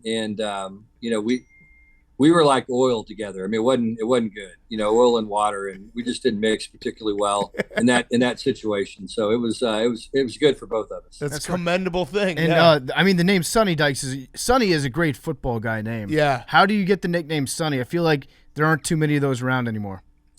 Yeah, it's actually one of my dad's best friends, a guy named Sonny Everett, that they knew each other forever, and so named me after one of his good friends. Yeah, I love it. Oh, one last question. You made your entrance to TCU in a helicopter. Do you think that was a little much? I mean, it was badass, but when who was that? Was that your idea or their idea? It certainly wasn't my idea. Yeah, they just thought it would kind of be cool. I guess because I was coming from Dallas, you know, and if I was coming from someplace else, they couldn't use the helicopter really. And so I guess that was the thing. Look, my kids loved it. It was really cool for my kids. It's the only time they've been in a helicopter, and it was kind of a cool way to do things. But yeah, it wouldn't have been my first choice, I can assure you. It was a flashy way to come, and it was announcing your entrance in a big way. So and it's been an incredible season, and best of luck going forward. Yeah, just one last thing. When you got into your office, were there still a bunch of vests hanging around from the guy that was there before? You had to make a decision, like, you can't be a vest guy, right? Because the old vest guy just left. Yeah. No visors, no vests. You got to be your own man. You know how it is. Yeah. No I visors, like no vests. I like that. Plus, I'm going bald anyway, so if I'm going to wear a hat, I might as well cover that up. You got some good hair. That actually, if Dana listens to this, that will probably be the one thing he gets mad about, is that you just said you're going bald when his hair is hanging on. Yeah, no, I mean, Dana's hair, you could do a whole podcast on Dana's hair alone. Yes. I mean, that's like an hour conversation right there. All right, well, Coach, thank you so much. We appreciate it, and best of luck the rest of the season. Hey, when you guys get to DFW, man, y'all hit me up. If you don't stay at my house, it's going to hurt my feelings. Yeah, all right, done. Deal. All right, y'all take care, man. Appreciate you. Take care, so Coach. much. Thanks. Okay, let's wrap up the show. Thank you to Sonny Dykes. Also, just shout out Barstool Invitational. We are now in Invitational Week, a week away. The inaugural Barstool Sports Invitational is coming to Wells Fargo Center in Philadelphia on Friday, November 11th. Tickets are now on sale for the public, and Stoolies and Hoop fans from around the country will be there to watch Barstool Sports pull off a college basketball event like none other. We're going to have the pile and the T-shirt cannon. We're going to have live trivia during the show. Jake is going to be on the call. So make sure you buy your seats. Barstool.link/invitational. Barstool.link/invitational. Check us out. It's going to be great. Also, Brandon Walker's going to try to jump off a trampoline and dunk. That's the easiest thing ever. Yeah, well, he's not. You'd think the easiest thing ever would be to run a mile. He couldn't do that. He couldn't run a mile. Well, but Brandon Walker also won the high school slam dunk competition. Right, but he couldn't even walk a mile. Yeah. Yeah. So check it out. Barstool.link/invitational, November 11th. And any veterans out there, hit up Billy. You might be able to get free tickets. Actually, don't, because I don't have the free tickets. Hit up Chaps or Kate, because people have been already. But if you hit up Billy, you'll send them to Chaps or Kate. Yeah. So you can hit up Billy. November 11th, Veterans Day in Philly. Hank, Fyre Fest.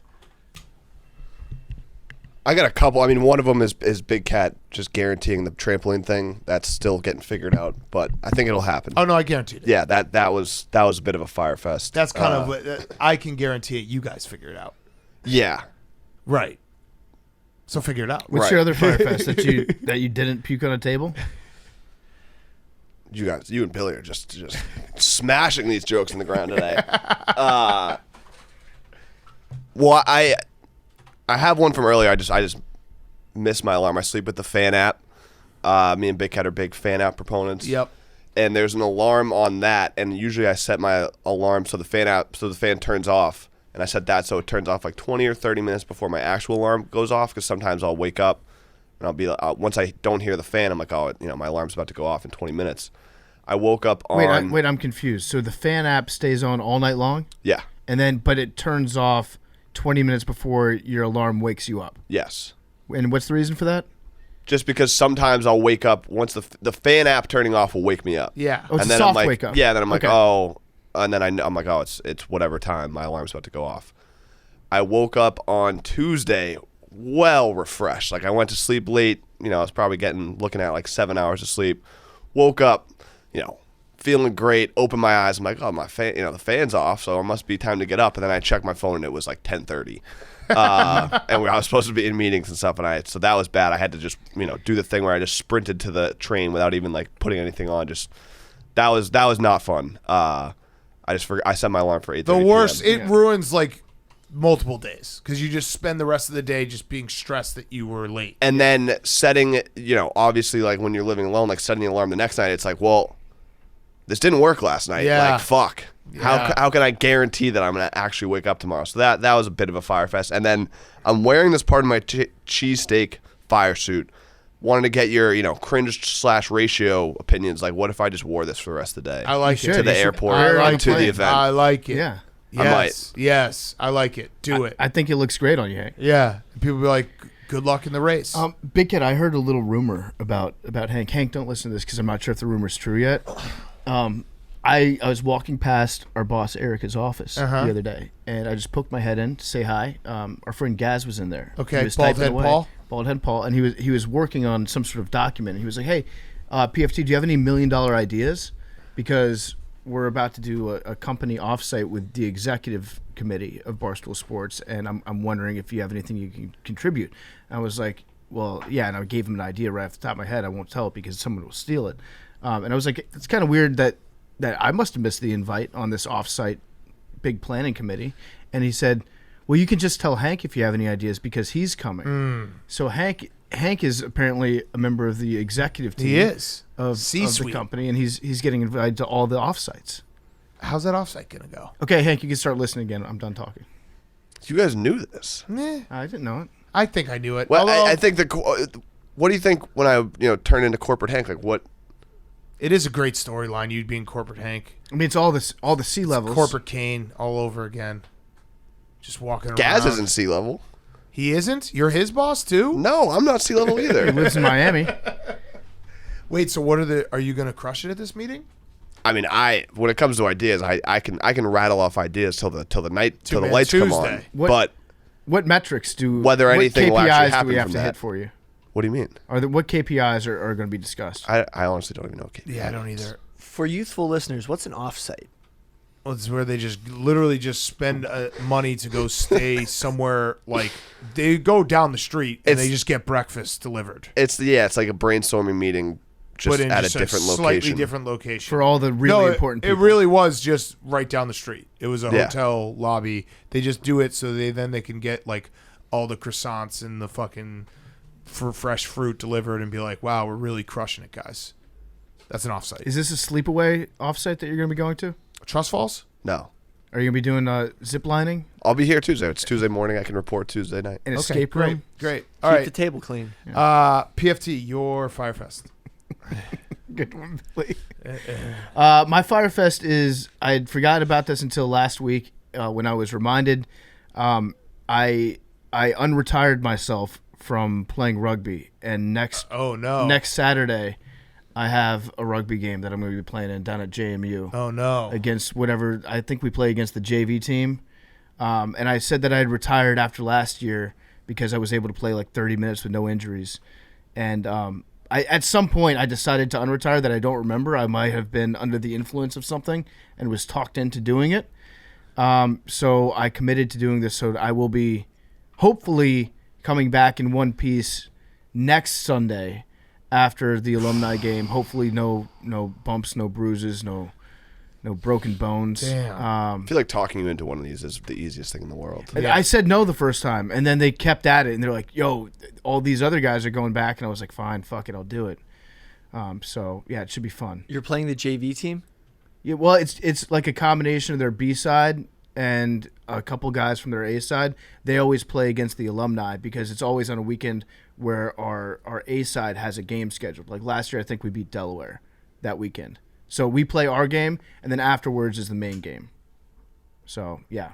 I haven't been running. I haven't been doing any exercise.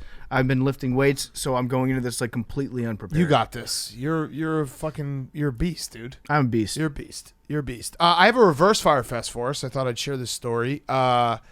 Buffalo Joe's. It's in Evanston, just north of Chicago. Great wing place. Awesome wing place. You guys are going to love it. They hit me up.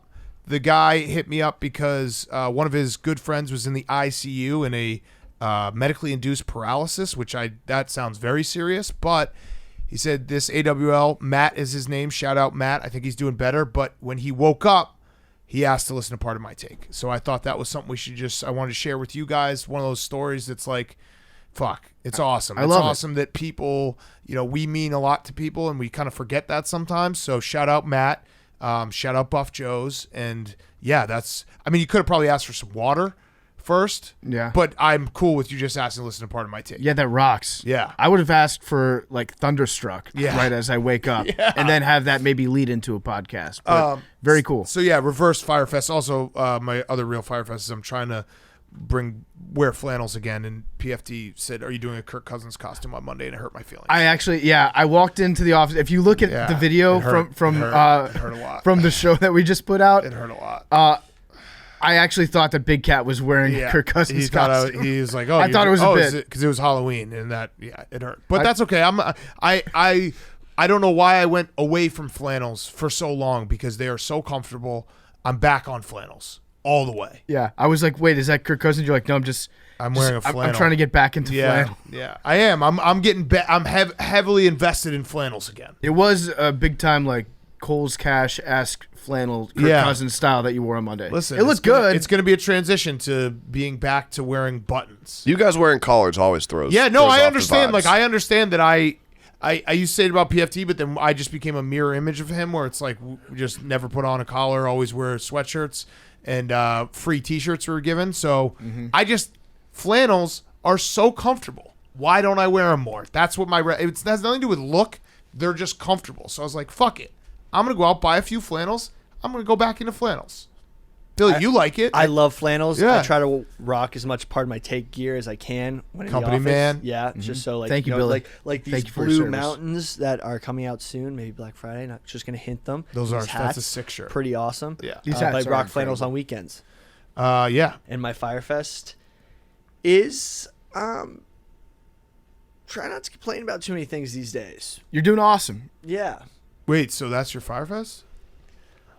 His Fyre Fest is he doesn't want to be negative. Right, but But You don't have a Fyre Fest. my favorite We lost our alleyways- basketball game and Billy. No, I gave didn't a- lose. I didn't. Okay. We. I said we. whoa, okay, now we got something. I didn't want to. We did. I didn't want to make it 2 basketball games in a row on Fyre Fest. But really, there's an alleyway that goes between a city block that from the train station to the office that cuts down the walk from the train station to the office. This is by about like, to be a great excuse coming up. by like, it makes it like literally 2 minutes. But then you have to go around the city block if you don't use it.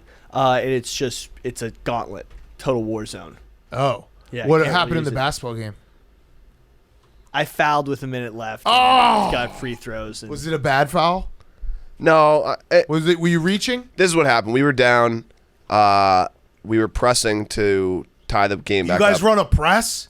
Yeah, This is and it was actually successful. It was Really? successful. We came You have to back, play zone too. but this was kind of classic like rec league basketball. We came back, tied the game, and then kept the pressure on and fouled like dumbly. So did you foul at the end of the shot clock? And then Billy got an offensive foul. Too. What? How much? which was bullshit. I Yeah. was going up trying to draw the foul. How much- And they called the foul on me. Billy, So how many? so it sounds like they got the call right because you just admitted you were going Yeah. up for the sole Hard, purpose hard. of drawing a foul. Billy, what? So you pressed successfully. Then how much time was left in the shot clock when you fouled? There's no shot clock. Okay, there's none. Why don't you guys play 4 corners when you're up? Well, we were tied. We're not really capable of doing that. okay. But we tied the game up. We should have just gone, laid off the press. Yeah. We Just got to stop. we got just the ball back. we just figured out our zone offense. Nice. Yeah. What? You just put someone? You put a big guy at the foul line? Yeah, and then I run the baseline. Yeah. It's fine. Yeah. That's high-level it. stuff. You just figured it out. Yeah. That's pretty easy zone beater. Yeah, I know, but we reached the point where it was like people. We got got to do something here. Yeah, we got do to. something. We actually have to pass to the guy standing at the foul line to get some people open in the zone. I like it. All right, Jake.